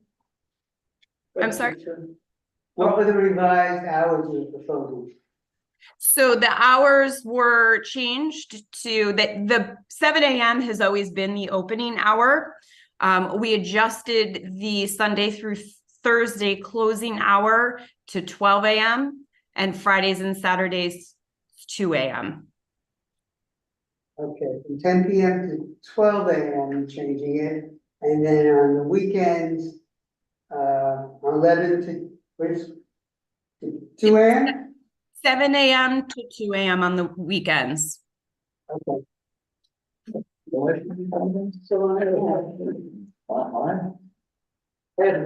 Okay, questions from Christine? Yeah, so you told us that, or I understood that the people using those spaces would be employees, right? Is that true? It's utilized by both office tenants in the building as well as being open to the public. We want to be very clear that the public is welcome in this space. It is a restaurant, and we do welcome members of the community into the space. It is also intended to act as an amenity for office tenants in the building. So, for instance, during the day, employees on their lunch break, they can go up, they can utilize the restaurant, sit in the outdoor terrace. Office tenants within the building can book private events within the space. So it's a dual purpose, if you will. We should probably take a moment so the four of us did come and visit the space. Thank you again for having us. Candace, do you want to? No, I was gonna say that, yeah, 12th Avenue was supposed to be the entrance for the outside to come. Yeah. I did have a question on your entrance from the 12th Avenue. It says that you're not, or that says you're gonna have a canopy, but on your plans, but on your application, it says you're not. So can you explain, what kind of canopy will you have on the 12th Avenue side? What kind of, that was one of my questions that I had for you guys as well. What kind of entrance signaling that the public can come into the space up there? Dave, I'll turn that over to you. Yeah, sure. So the space will be a separate entrance on 12th Avenue. Obviously, we'll have some sort of signage with the approval of landmarks as it relates to the name of the restaurant. It will have a guard there 24 hours or when the lobby is open and the restaurant is operating. So there will be a actual security guard in that lobby allowing people to come in. And obviously anyone that doesn't belong in there will not get access. But it'll be open to the public. So hopefully that Will answers. you have canopy or not? That's the question. Will you have a canopy or not? That was the question. I'm sorry, what was that? The question is about, will you have a canopy on 12th Avenue? Canopy on the entrance? Yes, there will be a canopy there. It's a overhead canopy, matching the rest of the building, which is throughout the. If you go, if you awning, it's more of an awning, but not an indoor canopy, not a weatherproof canopy. No. So something that's attached to the building, not the things like apartment buildings have with the poles. No. Right. Yeah, no. Okay. Yeah, sorry. Awning. And this, so my other question, you had dancing on it. Where would the dancing be? I felt like it was a restaurant. I didn't see really a space where they. My understanding was they might clear it for private events. Private events. Such as. The outside, They can change the configuration. I mean. Okay. Yeah, and there is a large meeting room, ballroom type area within the interior where interior events would be held with dancing in that space. We would not anticipate any dancing within the restaurant proper itself. Okay, Alan? What's the height of the perimeter walls? Mike, outside. The outside walls? The height? The glass is 42 inches per DLB. 42, is it 4 feet? It's less Yep. than 4 feet. That's crazy. That's the. I think you really need to, do something like 5.5 feet at least. I mean, we had some real big problems up the street from you at the Vessel. I don't think you want to be involved with something like that if something happens. 4 feet is really, less safe, especially when you have people drinking there, parties there. Just to chime in regarding the railing, there's actually a dual railing around the perimeter of the building. So there's a 42-inch railing, and then beyond that, 6 feet below that is another walkway with another railing. So there's actually two railings surrounding the perimeter of the building. And it was a lot of improvement coverage of like ground Yeah. area. So they fall on something else, 6 feet. Oh. So you're 4 or 6 feet down. Right. Right. It should survive that. Possibly. We need to return to the site to test that. Preferably in the rain. Any additional Thank you. questions from the committee? And anybody from the community now? No. All right, okay, Melissa, I just want to add one step, which I think you signed on to, which is saying that the applicant will implement all the recommendations of the April 5 acoustic report you submitted. Is that okay? Absolutely. Okay. Okay, do I hear a resolution? Motion to approve. Second? Second. All those in favor? Opposed, present not eligible, abstaining, okay. And a very nice, acoustic report, Yeah. really easy to read, etc. Thank you. Great, thank you. I Okay. certainly appreciate that. Thank you. We're looking forward to it. Appreciate the support. Thank you. Okay. So much. Thank you. Good luck. Thank you. And thank all of you. So who else went to site visit? Just us and Inga. Okay, Great. thank you. Thank you. Item number 7, 506 9th Avenue, Tip Clear LLC. Hours of Yes. operation, 10 AM to 2 AM Sunday through Thursday, 10 AM to 3 AM Friday Okay, through Saturday. just to remind everyone about this place. Yes. We actually voted and recommended approval of this place last month with a bunch of stipulations. After that, there was some confusion over how the kitchen exhausted, so we asked them to postpone it. Christine went and looked at the building, but the other thing we're really concerned about tonight is the kitchen ventilation issue, because all the other steps here are still agreed to, correct, Bruno? Yes, and in fact, hello, everyone. Can you guys hear me? Yes, we can, Bruno. Great. My client did some due diligence between the last appearance and now, and was able to, through his architect, provide documentation that the ventilation system with respect to the kitchen is fully up to par with the building department. That was worked on a few years ago, and that open issue was complied with, and there's no longer an issue with the ventilation system. We provided documentation. In addition, my client did a full clean out of the ventilation system as well, which we provided to the committee. So this issue with respect to the building department, I mean, actually the landlord and the ventilation system for this particular building, when we're talking about the kitchen ventilation system that runs from my client to the, all the way up to the top of the building, should not be an issue any further.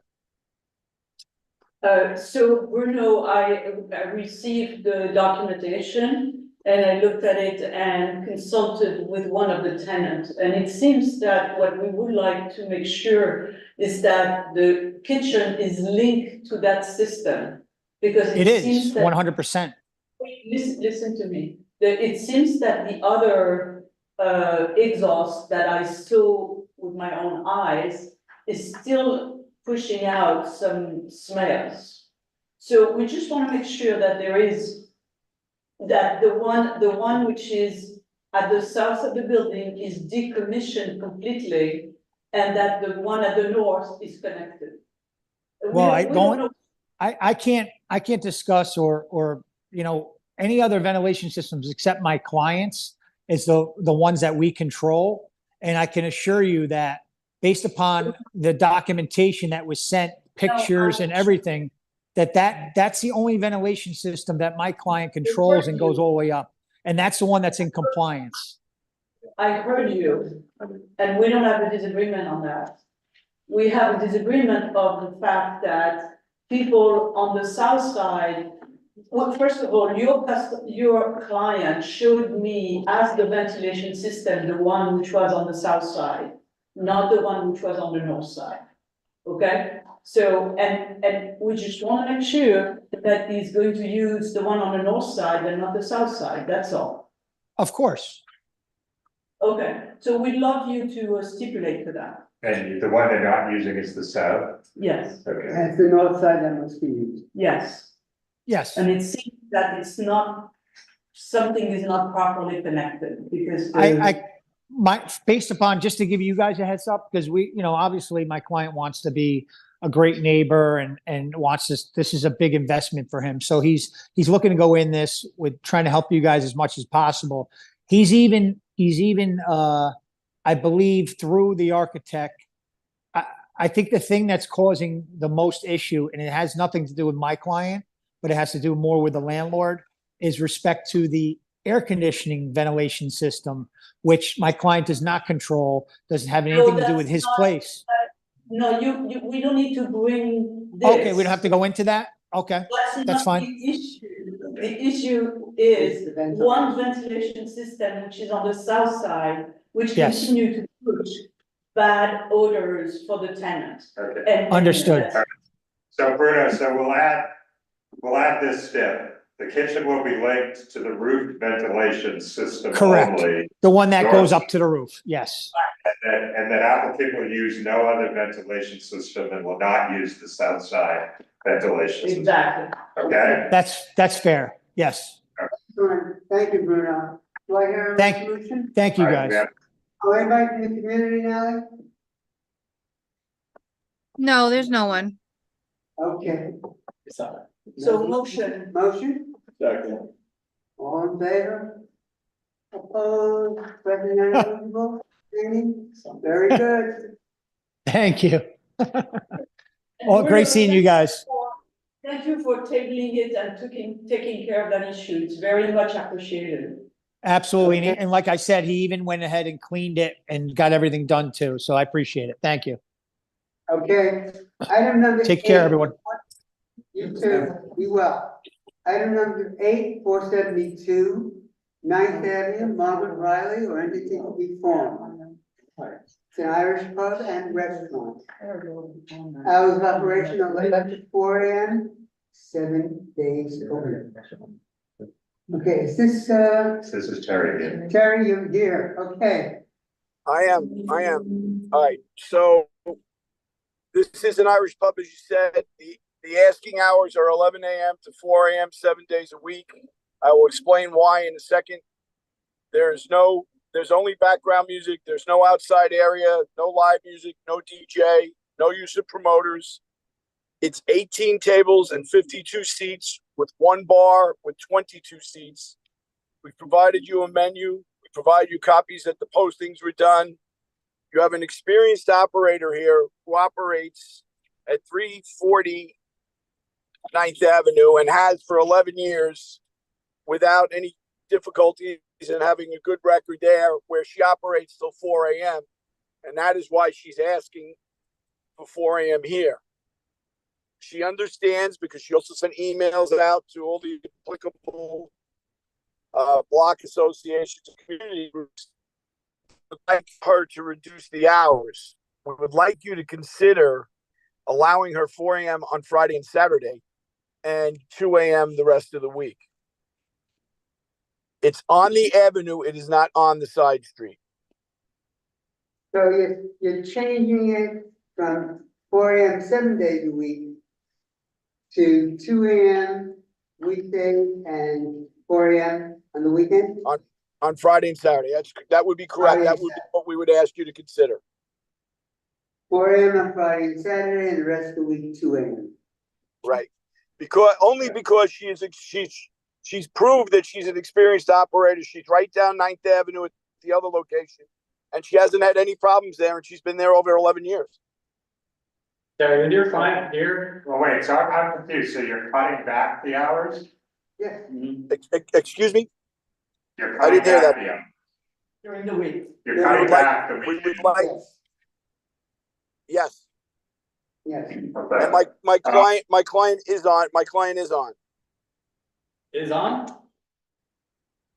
Does she want to say Yes, anything? she's listed as a participant. Can we make her, can she come Margaret, are you on? on? Margaret, are you on? Excuse me 1 second. Let me just check the participants. She was on there a second ago. No, do you see her? Can you bring her over? Yes, I just promoted her. Okay. Margaret, are you there? This was a number, right? Margaret, make sure you hit your speaker button so you can speak.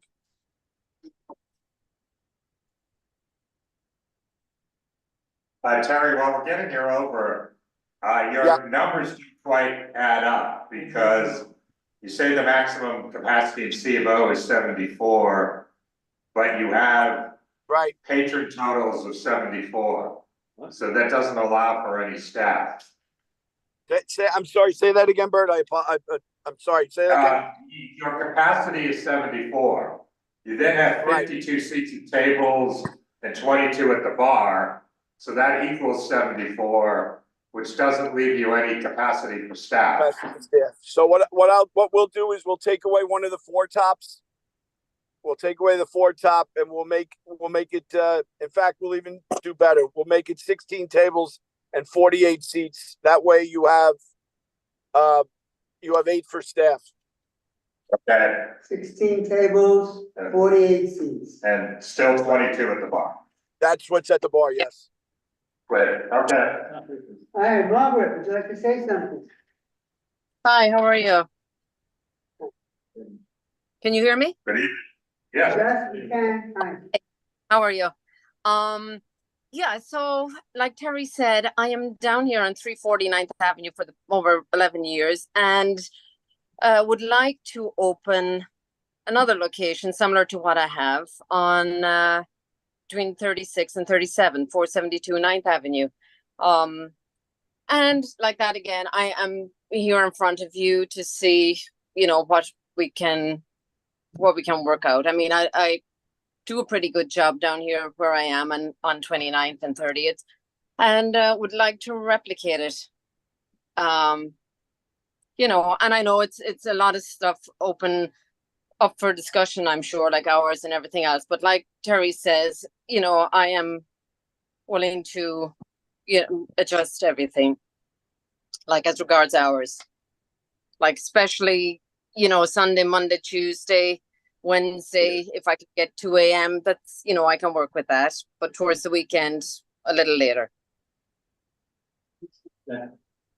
Thank you. Questions from, comments from committee? Christine? So I think when I became the chair of Community Board 4, this operator and that location, not this location, but the location she has, was a very, very troubled location. And there was a backyard, which there is not here, so that's a different situation. And it took us years to make it work.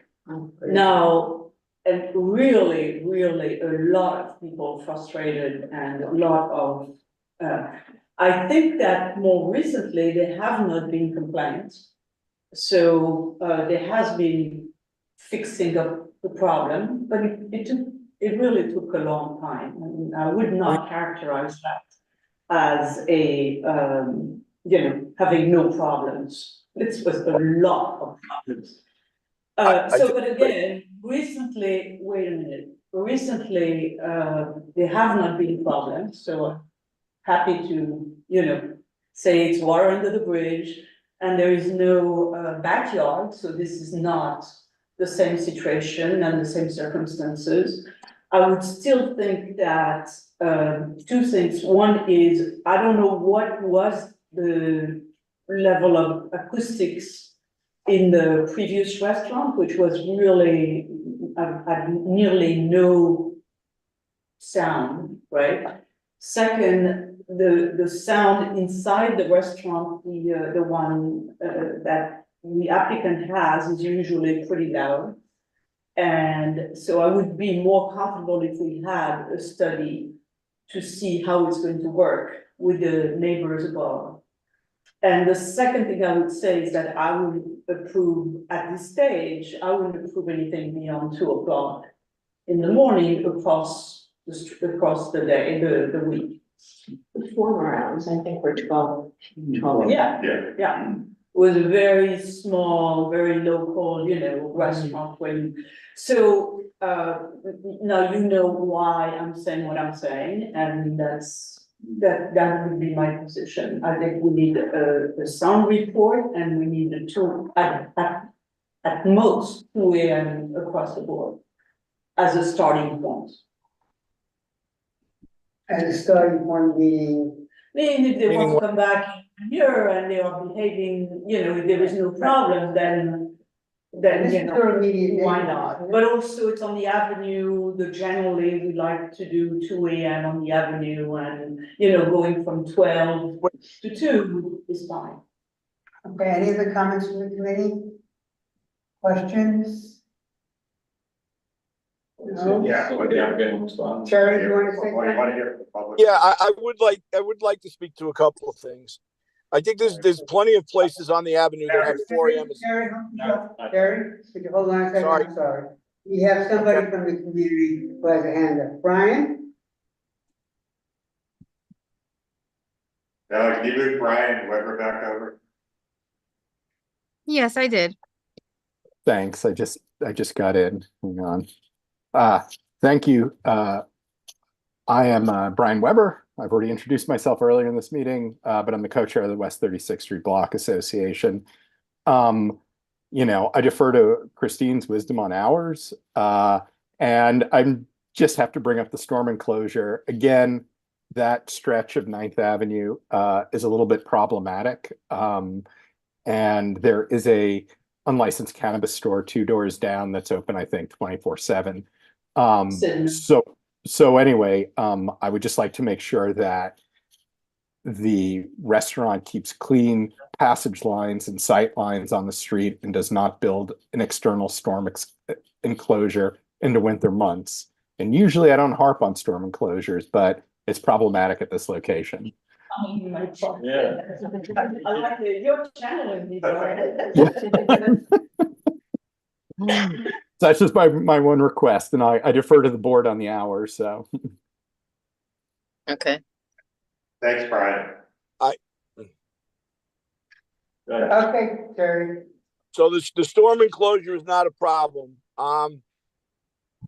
This applicant has had no violations with the SLA. No write-ups with them. So I do, and particularly over the last 5 years, which qualifies as a good record with the State Liquor Authority. They have a good record, whether you wish to acknowledge it or not. They have it. There's plenty of precedent that with places on the avenue being open till 4 a.m. There are lots of them. What I think, it's very difficult to ask somebody to come back in a year when the year is usually the toughest. The first year is the toughest time to make the business work. So what you're saying is work at less hours, try and make it work. And then if you do, well, come back to us and maybe we'll change it. Now, I know Christine is close to this location, and I understand that. If you want us to get a sound study for background music only at this place, we'll do it. But we'd like to know where we stand with the hours, because if we can't get hours that work for us, we may not go forward. And I think since this person has been in your community this long, that should carry some weight and they should be given some credibility. Is there anybody else here from the community in opposition to this application? I mean, we notified everybody, we hung posters, we did everything else. And the only one who seems to have a problem has made their voice clear, but there's nobody, no residents or anybody else from the community here in opposition.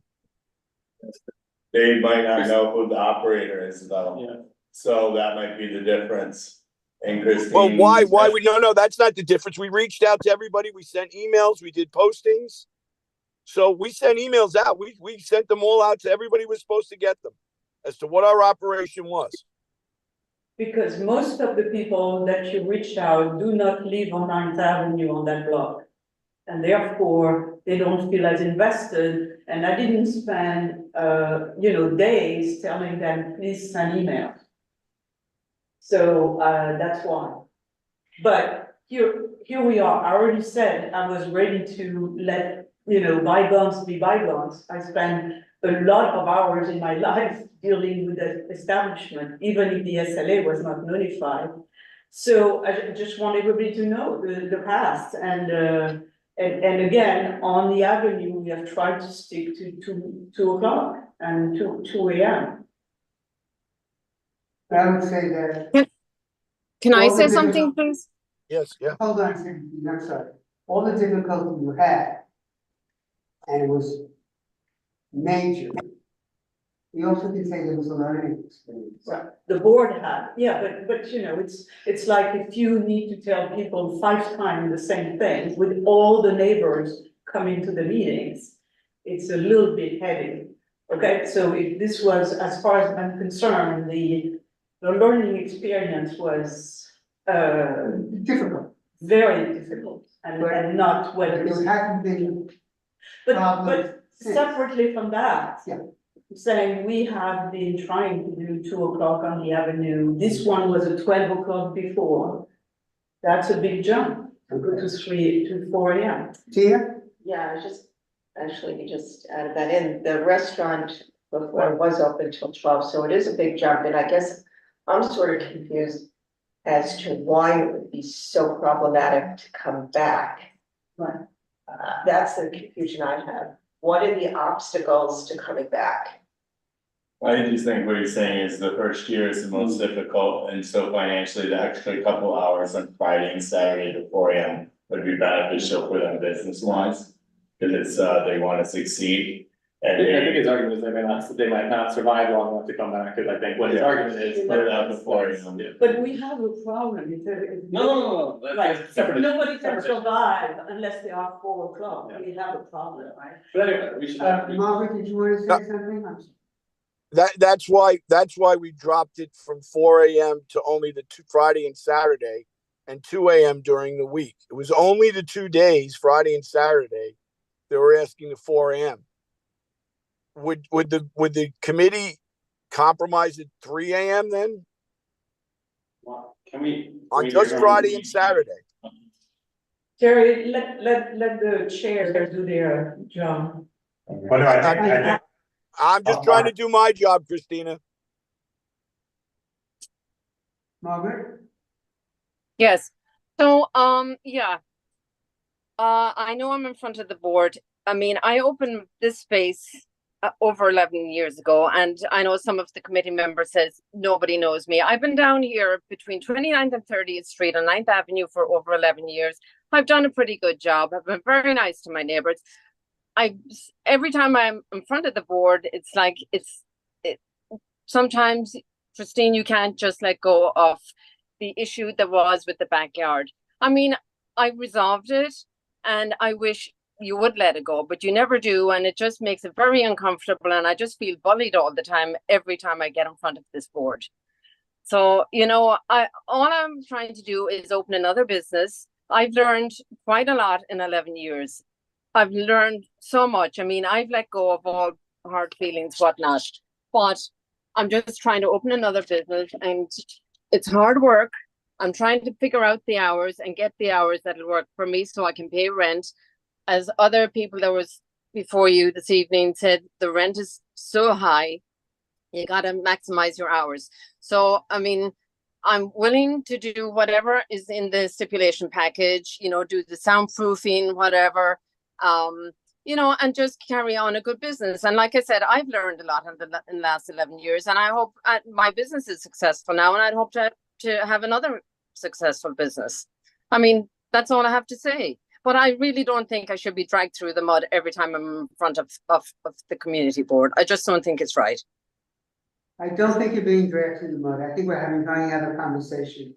Thank you. Terry suggested 3 AM on Friday and Saturday. What's your reaction to that? You're asking me? Yeah, Margaret, I'm asking you, yeah. Yes. On Friday, Saturday, 3 AM, yeah. And then if I could get 2 on the other nights, that would be great. And also, the what was there before was a restaurant. So it was a Thai restaurant, and it was a Thai restaurant for many years. So it didn't need a license that went to 4 AM.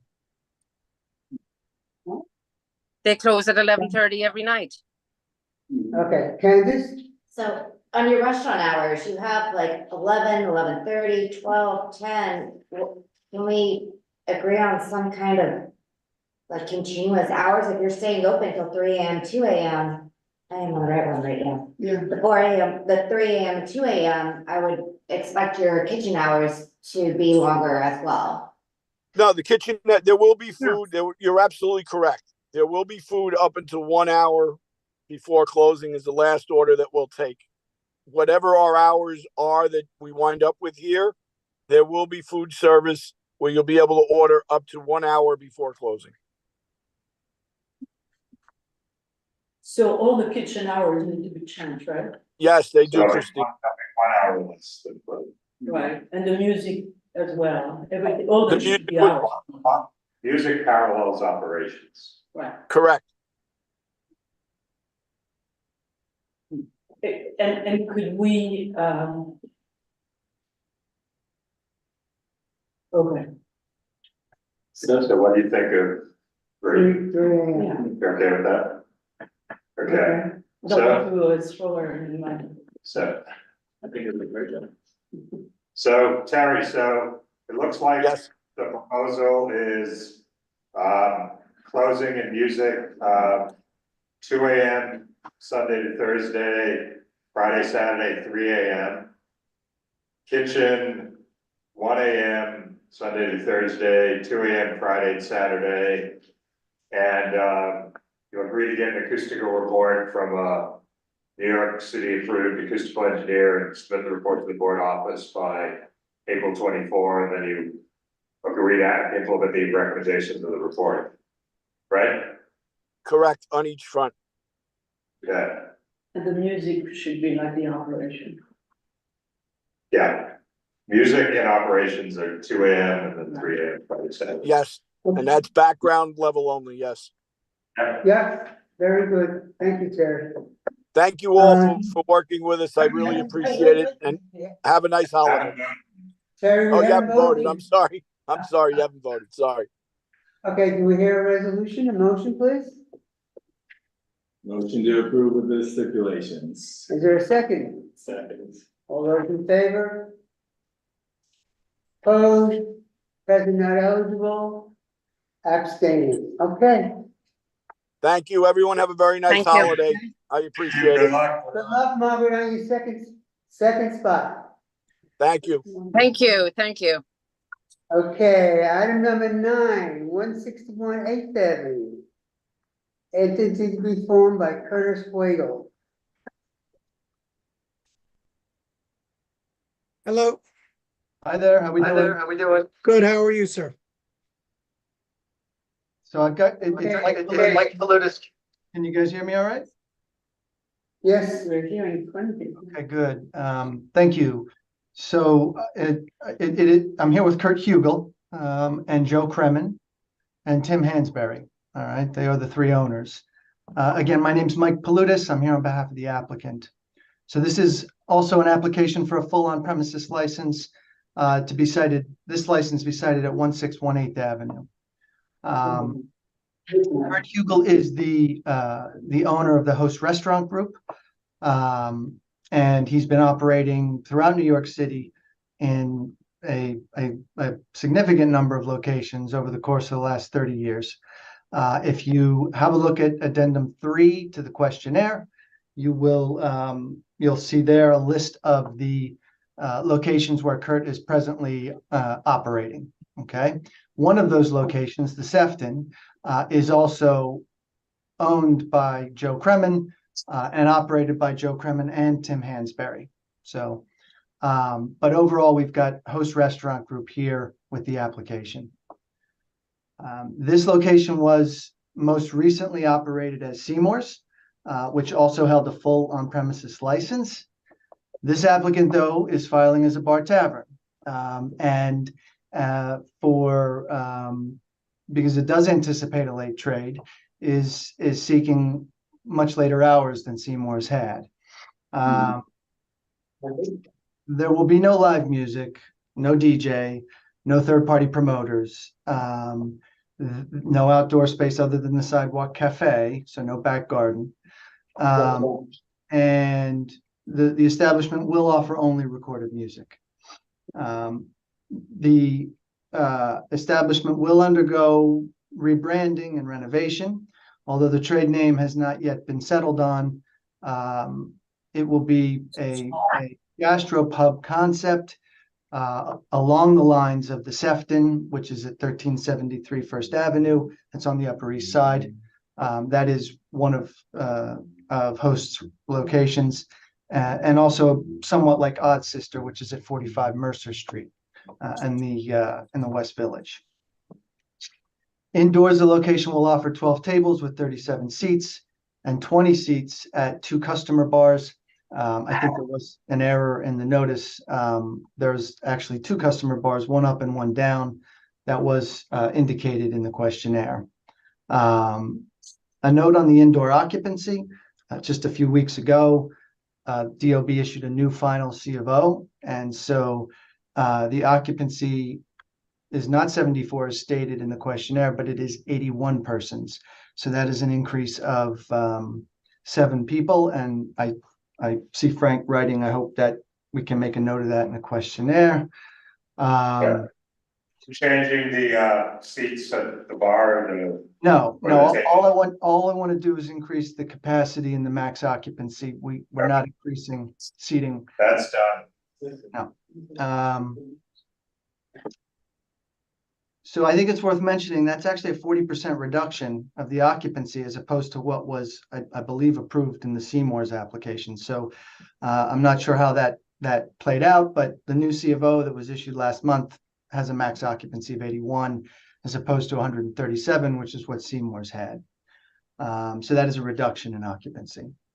The applicant will operate a sidewalk cafe, sharing the footprint of the cafe that Seymour's.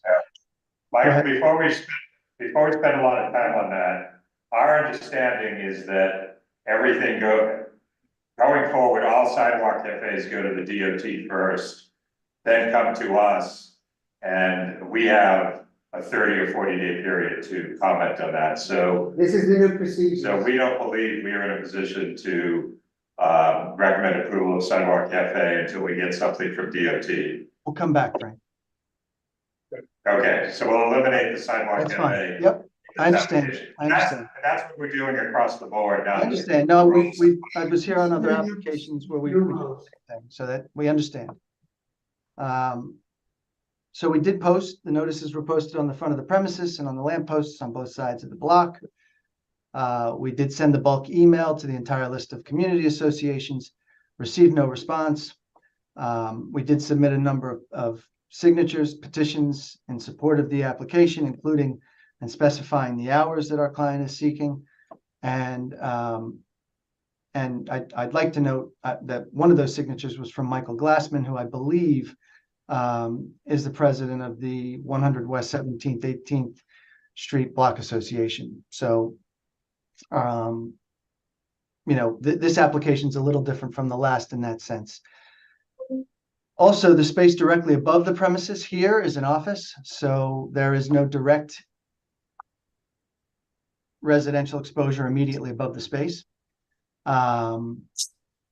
And I'd also like to point out that one of the signatures in support of the application comes from one of the tenants above in the same building as the proposed location. So Host has operated here, you know, in the city for a very long time, without any significant adverse history. They're in good standing with the State Liquor Authority, certainly. These are seasoned operators who have been, you know, doing this a very, very long time. Before Joe came to work and own the Sefton, he was a manager and bartender at what was BB Doyle's and then House of Brews House of Brews on 51st Street, which is here in this district. So I think so that there's some familiarity, at least in that sense. And with that, we're happy to answer questions. Oh, cool. Go ahead. Sorry, I'm just trying to understand what kind of. It's the application for bar tavern, right? So it will be identified as a restaurant primarily and a bar second. Is that correct? We have to make it, yeah, we have to choose when we file the application. We have to include a method of operation that is either a bar tavern or a restaurant. The menu here is a full menu. They will offer entree style meals. Host's portfolio overall is food heavy. And so if you look at the other establishments on Addendum 3, you're going to see that they are restaurants that do offer, you know, full delicious menus. So the food is going to be good. But we are here seeking late hours. And you know, in the past, I have been confronted with the question of, well, if you're filing this as a restaurant, why do you need a late license? And I wanted to avoid that question because we are going to be trading late and we're asking for late hours. So, you know, we We will have a full menu. It will be robust. It'll be delicious. It'll be in line with the food offerings at the other host establishments. But we are looking for late hours, and so we'll file it as a bar tavern with the State Liquor Authority, and that's what we have here with you today. Will you be offering this full menu until the full closing time, meaning there's not, we won't switch to a late night bar menu that. I'll let Kurt answer that. I don't know that the full entree style meals will be offered until 4 o'clock in the morning. There will be food available while alcohol is being served under a bar tavern license.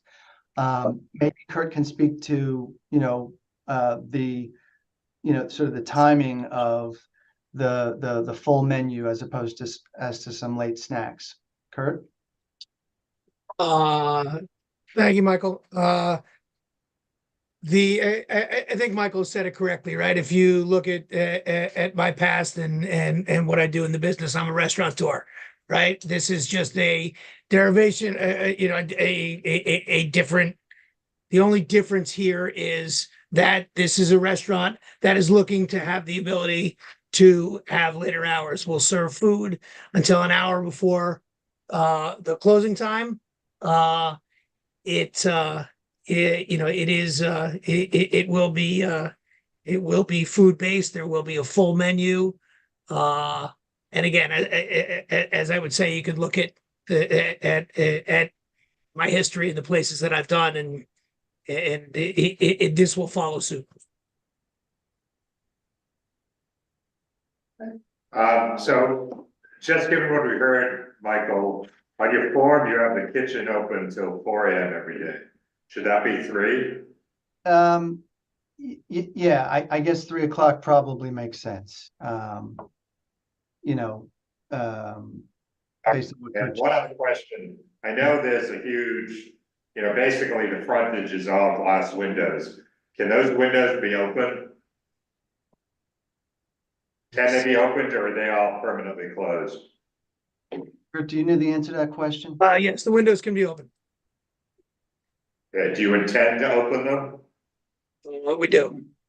You're going to do that during the summer. Okay.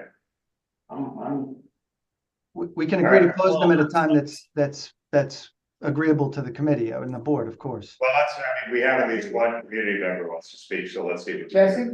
No, I'm sorry, I won't hear them up, but I'm still just, I'm a little nervous about this, I'm a little nervous about, I know this, this is a pretty quiet block, and honestly, it's not even that having, this type of establishment on this particular corner, but it actually, the concern is because of the space itself and the fact that it is just straight windows all around, and if they're just gonna have them open with a bar tavern atmosphere at 2 o'clock in the morning. Or even midnight, Or even midnight, I'm a little concerned, but Anybody else in the committee? I have to agree that it's a quiet neighborhood, and, Seymour's, you would get, I don't know what time they would close, but it was a decent reasonable time. Would go there, and yeah, so. I know they're going for the restaurant, the bar, tavern, more kind of concept, but yeah, that's just a neighborhood. I know, but there are cocktail bars like across the street, right, there's like John Wilbur and all these, but those places, like, you open pretty big doors to go in, and it's loud inside, but the sound is relatively contained. Not all the time, but it's relatively, but I'm just, the sound issues in this space is what concerns me. No, I don't think we would consider having windows open. Yeah. Is there a solid for it? Are there tenants living above? No, it's commercial. Well, immediately above, did you say there was? Yeah, immediate left, there's like a office space. But then our tenants said one of them, so. If there's nobody else yet from the committee, we have, somebody has a hand raised. From the community, Nellie? Dominic, Romeo?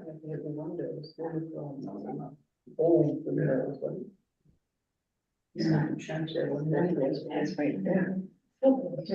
Yeah. And also Susan Marshall.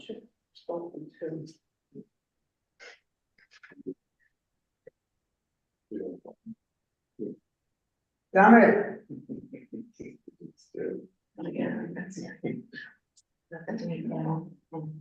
Unmute yourself, Dominic, and put your video on, please. I'm sorry. Hello, community board. Can you hear me now? Yeah, could you put your video on so we can see you? Yes, absolutely. Good to see you all again, and some new faces as well. We actually do have a couple of concerns regarding noise. When Seymour's was open, they were open till about 2 a.m. They do have French doors, and I'm assuming that they're going to be using their French doors again with this new location. But the major concern was when those French doors were open, I got in complaint. I'm the superintendent a few doors down. I literally got complaints about the noise from Seymour's on a regular basis. And the other issue was their sidewalk shed, which often streams music in through their Wi-Fi. Seymour's also had in their sidewalk shed music being streamed until 1 a.m, which was just simply not acceptable. Seymour's was also closed at 2 a.m, not 12 noon, as somebody mentioned. The French doors are an issue. We would like an acoustic report. When the French doors are open, that's when the noise in the summer is really at the worst. And I think Josh also raised a good point, which was one of mine. What time does the kitchen close? Because if the kitchen's going to close at 12 p.m., and then there's no food for people who are drinking alcohol, that's going to be an issue too. And the community is calling for a 2 a.m. closing time at this point. Thank you, Dominic. Thank you. Good to see you all. Hi, thank you very much. I'm Susan Marshall. I'm the secretary of the 300 West 18th and 19th Streets Block Association. And I have apologies to the applicant and his attorney because I was elected to respond and it was still in my drafts. So I apologize. We did receive the email and it was even forwarded to us by our president of CCBA. So that was just an electronic blunder. We would love to have a restaurant on that corner. There are so many dormant buildings in Chelsea and we don't like that. I want to second Dominic's concerns about the noise. He is our member on West 18th Street. He's our eyes and ears over there. It is a real concern. You know, we have a lot of issues with Harmony and some other places, late night activities, drugs and whatnot, and, you know, solicitations. If we could get a 2 a.m., that would be great. The French doors I noticed in the application, I mean, that's a problem. You know, if we can come to some kind of agreement that they could be closed at a certain hour. I also noticed you said you weren't going to change the entrance or something. Are you going to keep the colored door with the heart and the paint and all that? Or how does that, you're shaking your head. So you would take that as a no. So you are changing something. Also, just for the committee, there is a duplicate question. Do you plan any changes to the existing facade? If yes, please describe. And then 3 lines down, it repeats. So just, you know, when you redo the form. So yeah, so the French door thing, that was, I had a concern about. And what kind of background music do you anticipate? And I before we go too much further with the French doors, I don't think there are French doors. And well, it's in your application. No, I'm looking at the application. Nothing was circled and it says not applicable. Oh, I apologize. I thought I saw it. The gentleman before you, Mr. Romeo, said the same thing, but as far as to my understanding, there are no French doors. That's because they're on. And with respect to the windows, I want to say, you know, we are willing to agree to a time that the windows will be closed. So we don't want to leave the windows open until 4 o'clock in the morning. No one's suggesting that. Well, and we don't want the restaurant open till 4 o'clock in the morning. So both. Right. You know, it is a residential neighborhood. It's you know, yeah. Okay, thank you, Susan. Valerie, is there anybody else? No, there's no one else. Okay, so as you might have seen in the Dropbox, we got one more lengthy community objection talking about, you know, already the excessive noise from the existing establishments nearby, the large wall of openable windows, and large, you know, and noise spilling out, and the other points that have been made. I share Jesse's concern. I mean, this thing is, I think, unlike its structure, I think anything, unlike anything we've considered or that I can recall considering for hours this late. You know, if you think about the 4 a.m. bars, even the space we were just looking at with Maggie Riley, it's, you know, sort of more solid wall things. But this is No, really, that one was, it's all glass. yeah, this is really all glass. Would you consider, consider 3 a.m. on Thursday, Friday, and Saturday, and 2 a.m. earlier in the week to meet with? I wasn't talking about hours yet, I was just making a general point about the physical premises. Well, yeah, so on the noise, it seems that the windows they have are really old windows. And there must be a lot of leakage through it. So, you know, one of the questions is, are they going to change the windows to make them well isolated? Because you look at this picture here, it looks like an old, you know. I don't wanna make it, I mean, like, the acoustical report would say, what did we do for? Yeah, we can. What did we do? We didn't do anything for Seymour's? Because it's background music, And it was midnight despite these reports that they were too. So I think there is. I don't know how we do Issue of the structure of the windows, and then the issue of obviously taking a, you know, who is going to close the doors or not? When are they closing the windows, which the rule says it's anytime there is an amplified sound. So background is amplified sound, that means you have to close the window all the time, right? When you are running the background sound. Right, because you can't legally hear it on the sidewalk. Right. And there is no way that amplified sound in there with those windows open can't be heard on the sidewalk, no matter So what. there are many issues with the sound, cumulative issues. And then you have the measurements to say, well, is it working or not, right? So there is the opening and the quality of the windows, and then so to me, those things need to be resolved. So Even we're Even happy before we talk about the, you know, the hours. Michael, you saying something? if a report from an acoustician would be helpful, Christine, we can agree to do that. I think that my client's preference would be not to replace the entire facade if it's not necessary, because it's a costly, right, replacement. So they're not, I don't know that they're, I think that perhaps to address that issue, if we can have some testing done, if you're satisfied with that testing, then that may address that, that problem. Michael, let me tell you my concern as I think about it. This space cries out to have those windows open. It wants to be an indoor-outdoor space. So I am concerned about, you really committing to keep them closed if that's what we're gonna do.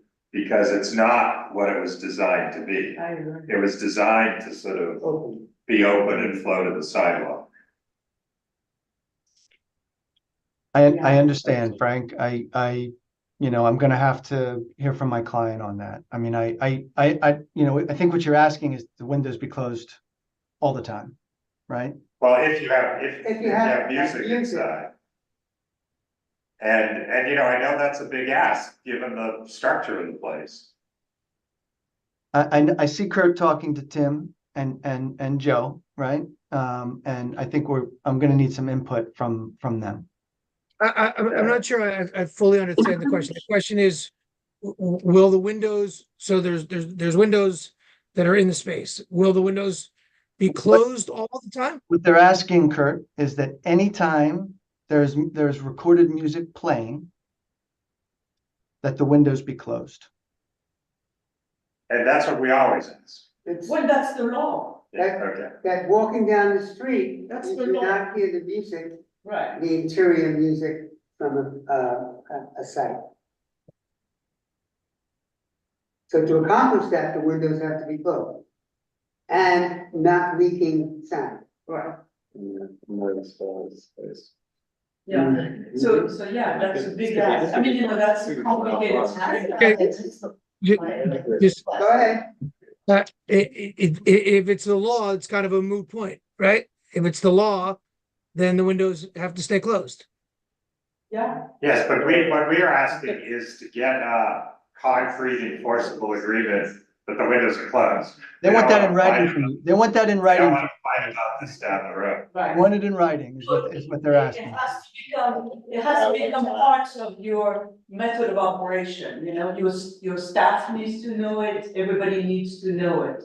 It's not a place where we want to say, well, let's see if, you know, a cop shows up. Right. So it's a very different, it's really a proactive method of operation. Right, and the reason we're spending so much time on it is I can understand that there will be an irresistible temptation to open the windows. It's been, you know, in a night like tonight. But I guess I would just ask if the prior restaurant that existed there existed, what was there, did it exist? The windows were there. It was the same stipulation signed by the previous owner, I don't remember. the previous operator, I would say. We just heard from the community, Tim, that they had issues with the way the previous restaurant operated, to the point that people were complaining about it and heard it. So the neighbors are saying, we have to repeat this mistake. And Okay. that's what.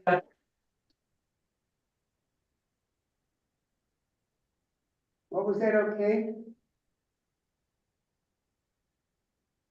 What was the okay? Okay, what? There was a lot there. My okay was, if what I'm being told is that the windows need to be closed because it's the law, then the windows will stay closed. And if in fact, on top of it being against the law, that you would like for there to be a stipulation signed, that would be my okay. Sounds like he's willing to agree to stipulate that anytime there's sound being produced, amplified sound, right, recorded music, the windows will be closed. Okay, so we'll have that in stipulation. And, right, Sorry, Frank? so you agree to that? Yes. Yes. Okay, you gotta, and do we want an acoustic report too? Yes, Yeah. because you want to see what's happening through that glass. Well, we could, because chances are they're gonna play music louder than Seymour's did, and we wanna know what those limits are. Right. Is that 424 on that? Yes, if you can do it. I'll read these out at the end of the day, but, Yeah, okay, so So now, What about a question about the hours? now this is the hours. I would do 2 AM for, like, the acoustic will report, assuming it comes back as something that they can implement and is doable.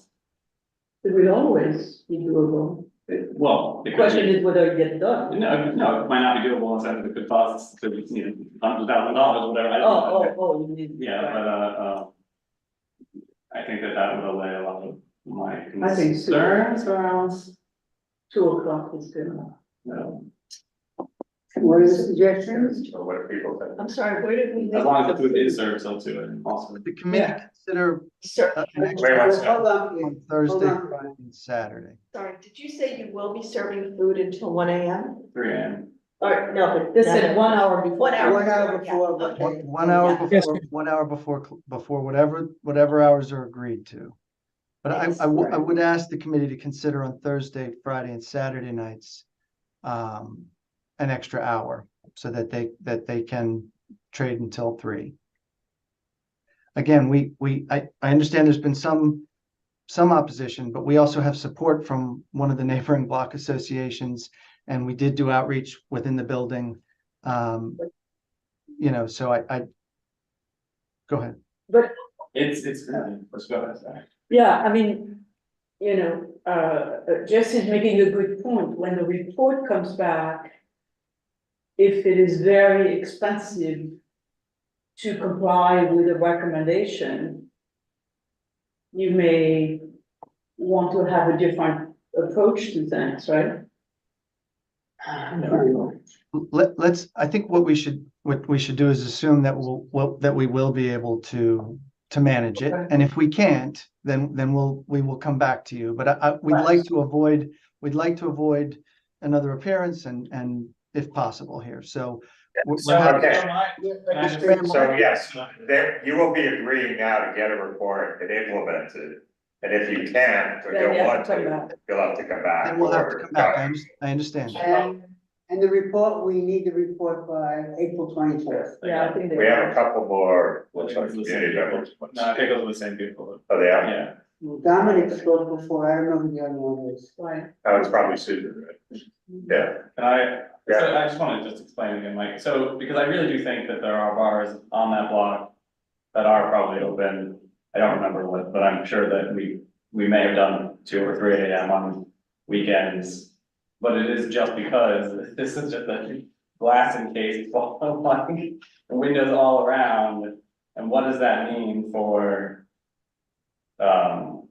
who it draws and what kind of, I just don't, getting attracted to the light of a bar is different than, knowing that a bar is open until a certain time and making a choice and plan to go there. What are you suggesting, Jason? I'm just trying to make it so that I just want to point out why it feels like there may be a little inconsistency here between how we maybe treated other bars around the same area. And that it's just a structural concern about that space. And maybe. But right now they're proposing 2 and 3. I was at 2 AM and then Friday, Saturday, 3. I don't know, they're residential buildings right now. No, it's a quiet neighborhood, it's quiet, but also, we want What about restaurants that the they need to be able to sound? survive, I get it, like I want. It's 8th Avenue. It's 8th Avenue, it's not, it's 2 AM. And just to remind people, we had a lot of mixed issues with this Lulu's place on the next Yeah, corner. right, that's what I'm thinking. Which had its serious detractors, but also supporters, so we never quite. And they call them, and honestly, it's in the back of my mind because every weekend there is a large crowd outside of Lulu's and that never resolved. Even though they said that they would resolve that, so. And Jungle next to it is very much a closed facade and Yes. a sort of long entrance. Yes. Are we going to have any queues there? Number of people outside? What's your? It will not be with. No, but I mean, are people going to come outside and smoke until late? I mean, who are those people from Lulu's? Well, what Lulu's is its outdoor sheds and things. Yeah. It comes just. Okay. Matter. But it's also because they have a terrible queue, they queue people outside. And it's awful, They're asking for a 4 AM 7 days a week.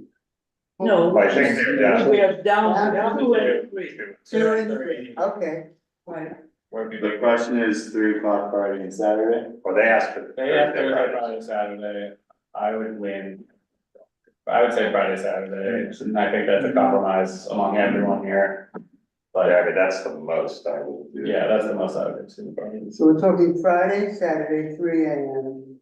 Well, not yet, but I mean, that's, and even that's a stretch, I think. It's not like the glass, they turn, it's not quite, I mean, it's on 8th Avenue, but it's on the corner and it turns, Yeah. that's why I can't. No, it's all glass It's all and glass, it's a but small I think space. on that corner, it So- goes down. And a lot of facades on the Yeah. street, not the end. Exactly, The majority of the facade. exactly. And that means all the patrons are sort of right They're against gonna the go window, into because the it's not, side. it's not a big space. Seymour's was supposed to be open until 12 AM, not 2 AM. That's what But the they stip, were. that's what the stip form But said. he said they were. Yeah, Right. I mean, what about the windows, like, if they just don't have any music, but they have a lot of crowd, what time would you want the windows to be closed? 11? well, there's the usual, it's 10. It's usually 10 and 11, right? Yeah, the windows is not, I think we resolved that, as we can, I think it's just hours at this point. And I think, And they agreed to the 10. man, I wish this was, I wish this was a bar, if this was a restaurant application, it'd be a little like you. But it's just, Well, it wouldn't be these hours. It wouldn't be these hours. I think It's it's 2 and 3. Or come back with like a very convincing rendering, like this looks like a restaurant, and it's like. Well, no, they're being up front. Don't punish us for being transparent and. No, It's no, not. I would also, Michael, I absolutely not have said that, you're absolutely right. I 100% try to come to your meetings and all the community meetings I go Yes, to. you have. You are absolutely correct, and I should not have said that. And put it on the table, and that's what we did. Michael. It's gonna be a restaurant and ask you for 4 AM because it doesn't make sense. So. Michael, I'd also say that inside of that the person coming to the board proposing to do this is a restaurateur. The space looks like a restaurant, does not look like a bar. It's not going to look like a bar. It's going to look like a restaurant bar, which is what we've exactly proposed. So the idea of this being looked at in any different manner than what we've proposed it as is just kind of confusing to me. Well, look, the food is Okay, gonna be. I think that's, I think you're making a good argument for yourself, I don't. Can you go to 3 on just Friday and Saturday and 2 on the other nights? Can we start there? Kurt, Joe? I guess, I mean, again, my only ask would be to add Thursday to it and that, it's 1 hour a week. I think it's a reasonable ask. I knew that's what you asked. I was asking you to eliminate Thursday instead of a compromise. I don't know. What does everyone else think? I work on Friday.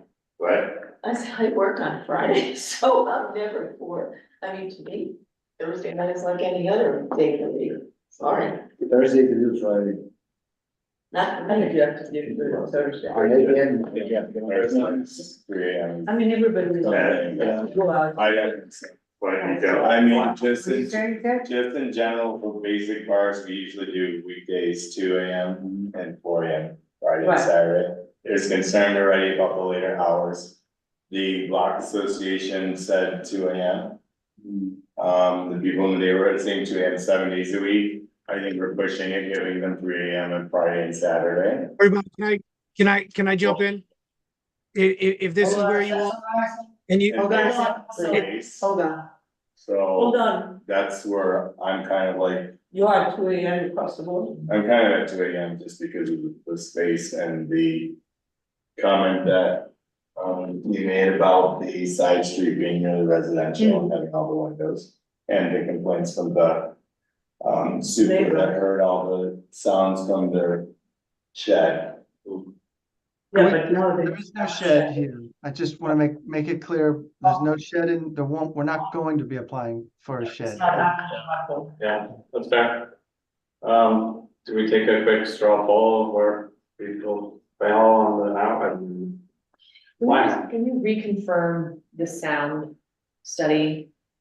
You said it's before full board. Yeah. Yes. April 24th. It has to come by April 24th. The full board's May 1, so that gives us a week. Because that's right, it's just the unique nature of this. It was in Seymour's many times, like it is just a unique architectural space in that I do think sound seeps out of it because of the windows, even if they're closed. And it's no fault of anyone running the establishment, it's just the nature of the building. So I wish we already had that, but I guess I could move forward knowing we'll get the sound study before full board and we'll also have the chance to not go for it there if for some reason the study comes back and it. Well, I think we gotta assume the study will come back with. Saying that it's fine. Yeah. I just wanted to say, in the interest of everything that we've talked about, if everybody feels inclined that the 3 AM be Friday and Saturday, I'm fine to stipulate to that. Okay. Okay. All right. So, then, if it's 3 AM Friday, Saturday, 2 AM the other nights, is the kitchen still an hour before, or is the kitchen the same? Yes, the kitchen will be an hour before. Okay, Okay. So I think we may be able to have a motion. Oh, wait, it should summarize I this. support you guys. Anybody else? Wait, sorry, can I ask just about the logic of for our purposes? Wouldn't we want the kitchen to remain open as late as possible so that it remains a restaurant or? Well, I was thinking. You also been advocating that. Just also do the, 1 hour. 1 hour before, to give them time to clean up the Yeah, rest. The kitchen, the kitchen. It's very difficult to have somebody People cooking at sit 4 down AM. 1 hour, you don't sit down. Right, yeah. No one will ever get out of there. And The employees will be there all night. Right. I get But Jesse, you raised a good point. Just so we're clear, and it says this on the form, these are hours when the place is closed and vacated to patrons. It's not last call or something like that. Correct? Yeah. I just want to make sure they understand. They understand. The hour. Yeah. Set Okay. to, Understood that. Okay, all right, so, we're taking the hours of operation, from to 2 AM Sunday to Thursday, 3 AM Friday, Saturday. The kitchen will be open till 1 AM Sunday to Thursday, 2 AM Friday and Saturday. We're changing the capacity and maximum occupancy to 81. We're saying this application doesn't extend to any outdoor space at the present. And then other additional steps, applicant will obtain an acoustical report from an NYC approved acoustical engineer and submit the report to the MCB4 office by April 24. Applicant agrees to implement all recommendations of the report. And all windows and doors will be kept closed whenever any amplified sound is played inside. could you clarify that the sound report should test from seeping to the outside? Okay, Yes. all right, Right? yeah. Not just Not upstairs. just above Yeah, that's a and- good catch. Yeah, not just Right. above. but There is seepage. Yeah. What is the remedy? Right. Just quick, other than Acoustalog, is there another company that the board would like to see a report from? I'm not gonna promise you we'll use that one, but maybe we may talk to 2 or 3 of them. And I know Acoustalog well, but if there's another, We have a list of approved acousticians. Well, we don't, there's a city, Nellie can give it to you at the board office. There's a yeah, list. I understand the list that the city has, Frank, but can we Yeah, shrink no, that? we're okay. If they're on the list, we're okay. with it. Okay, fine, very good, City's listed down. very good. Okay, but what I'm adding is that the report should include testing of sound seeping through glass windows. Now, are they going to get those tips, now before the board? So that's why you have on your notes? Should they get, because it's detailed, I'm asking Well, what they we should can- share with them. Well, okay, or they can watch the video, but yeah, Nellie Oh, will, yeah. Nellie will have to type that. Yeah. But I mean, the basic concept is Yeah, acoustical report, including sound through the windows yes. by April And 24. then closing. And the windows closed all the time, when there's sound inside. Right. Okay, so we have a motion. Wait, are you guys okay with that? Everything I read? They did? Yeah, Okay. they agree to it. Do we have a motion to close all those stipulations? Okay. Motion to. Second, Second. Yes. all in favor? You got it. Opposed, abstaining, present not eligible? Got you, Greg, okay. Thank you. Thanks, guys. Thanks. you all. Good Thank you luck. for your patience. Thank you for your patience and working with us. Thank you. Thank you for your time. Okay, last item on the agenda, number 10, 131 8th Avenue, the Metro Cinema. Hi, guys, thanks for waiting. Until Yeah. 4 o'clock in the morning. So go ahead, tell us something about what you want to do. Good That's evening, what it guys. Joseph Levy here on behalf of Metro Cinema 2 LLC. We have the 2 principals on the application here under Mikey's name, Mikey Trafton. I'll have them introduce themselves, tell you a little bit about themselves and the concept, and then we can jump into the application. Hi, my name is Mikey Trafton. This is my partner, Tim League. We are, Tim is the founder of Alamo Drafthouse Cinema that has multiple locations in New York, has 3 in the city. And we are building an upscale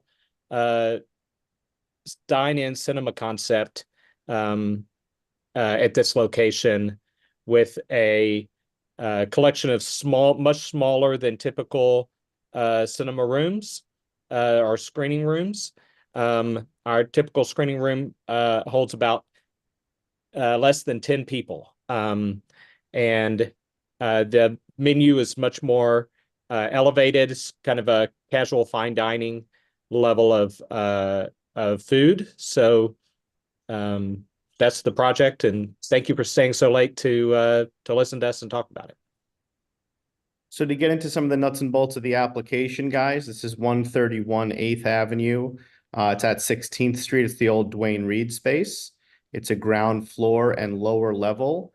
As you heard from Mikey, this is sort of a different type of movie experience, but this is a movie theater. This is Alamo Drafthouse involved here. These guys have a lot of experience doing this kind of thing. They've done it all over the country. While the space is enormous, the capacity that space can hold is not coming anywhere near being realized due to the fact that it's chopped up into the different screening rooms, as they're called. So the application before you has a maximum capacity of 275 people inside amongst both floors. You've got 53 tables, 230 seats at those tables. In addition to the individual screening rooms, there is a lobby area that has a bar with 10 seats that will also be open, serving food and drinks during hours of operation. But this will operate in a similar fashion to the way movie theaters operate. You see the hours of operation there, 9 a.m. to 3 a.m., 7 days a week. Just to clarify that point, there are events, as I'm sure you guys are well aware, where a movie will come out at midnight and it will be a longer run movie. That is the reason for the later hours. There was a fair amount of reaching out to the public and the residents here. You'll see about 60 signatures in the package before you. There were also emails sent to everybody on the board list. And these gentlemen also made contact with the condo board in the building, spoke to a bunch of people there, and they tended to not want to write a letter endorsing this per se. But the conversations were good, right, guys? That's Also right. very positive. From a soundproofing perspective, as that's always an issue everywhere, this is a movie theater, so they need to be soundproofed. They will absolutely be soundproofed. They've done a tremendous job of soundproofing at all their locations, and nothing's going to be different here. I don't have anything. Jesse? So first of all, this is very exciting. We lost our movie theater on West 23rd Street. And this is obviously a significant need in our area. So this is great to see. I am just curious about build out. I mean, you're really transforming the space, obviously. Actually, now that I think of it, why didn't you just take the movie theater that's on 23rd?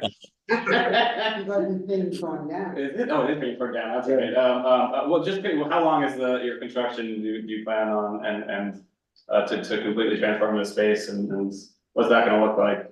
It's about we're told, it's not finalized, but we're told it's about an 8-month construction project.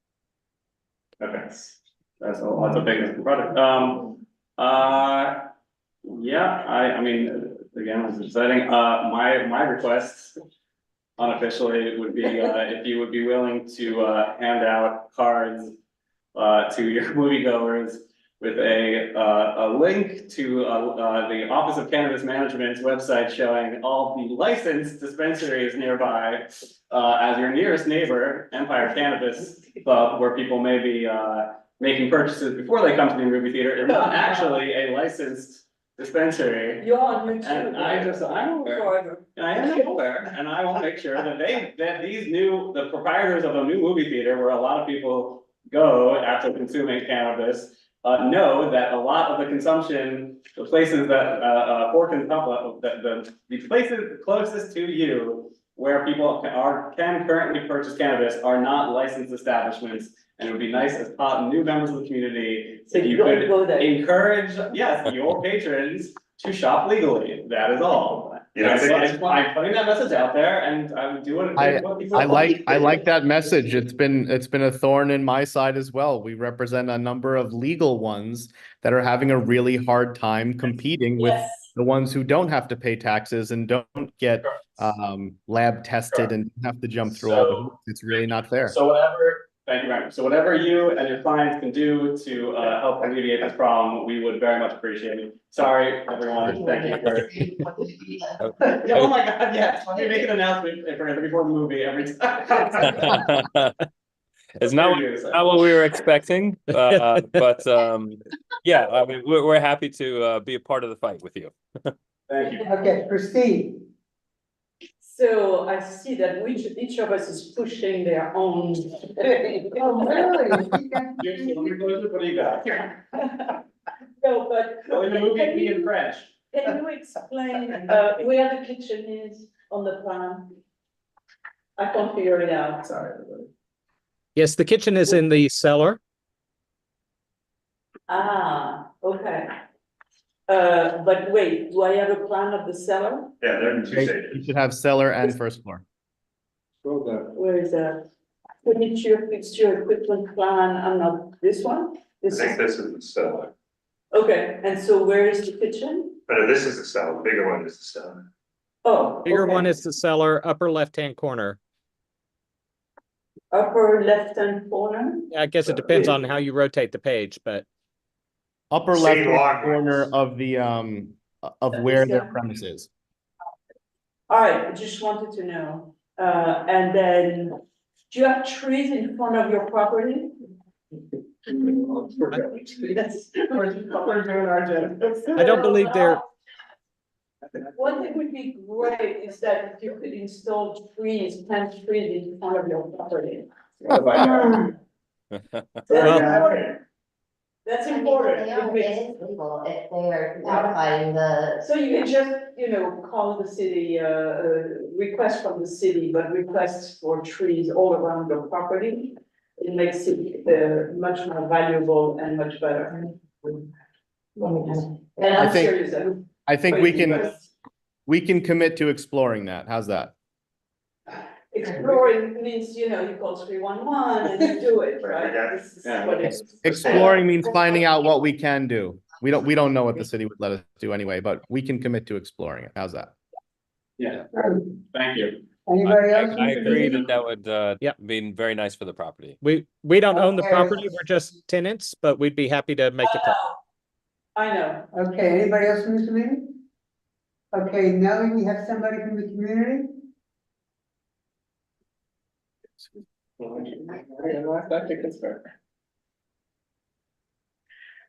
Susan?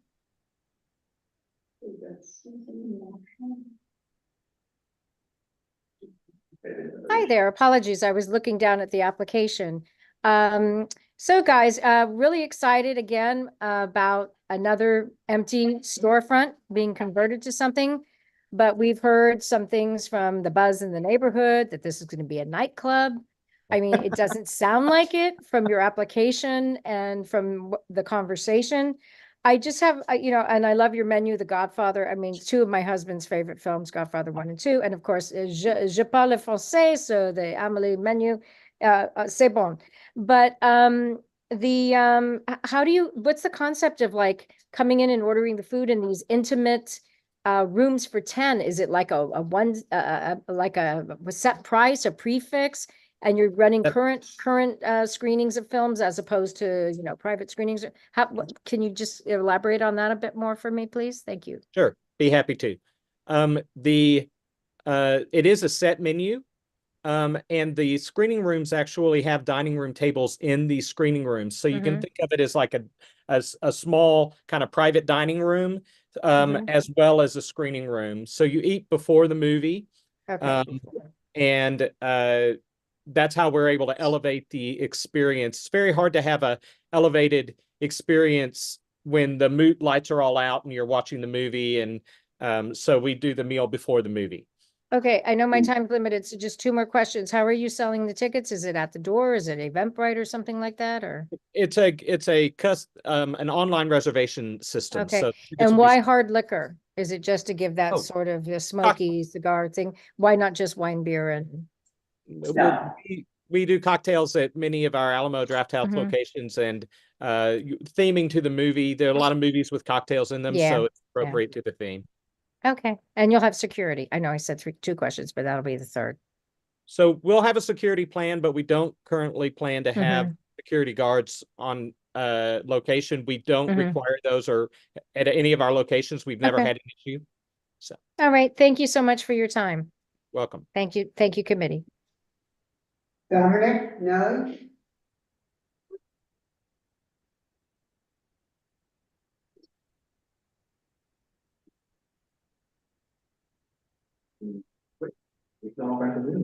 Yeah, this committee.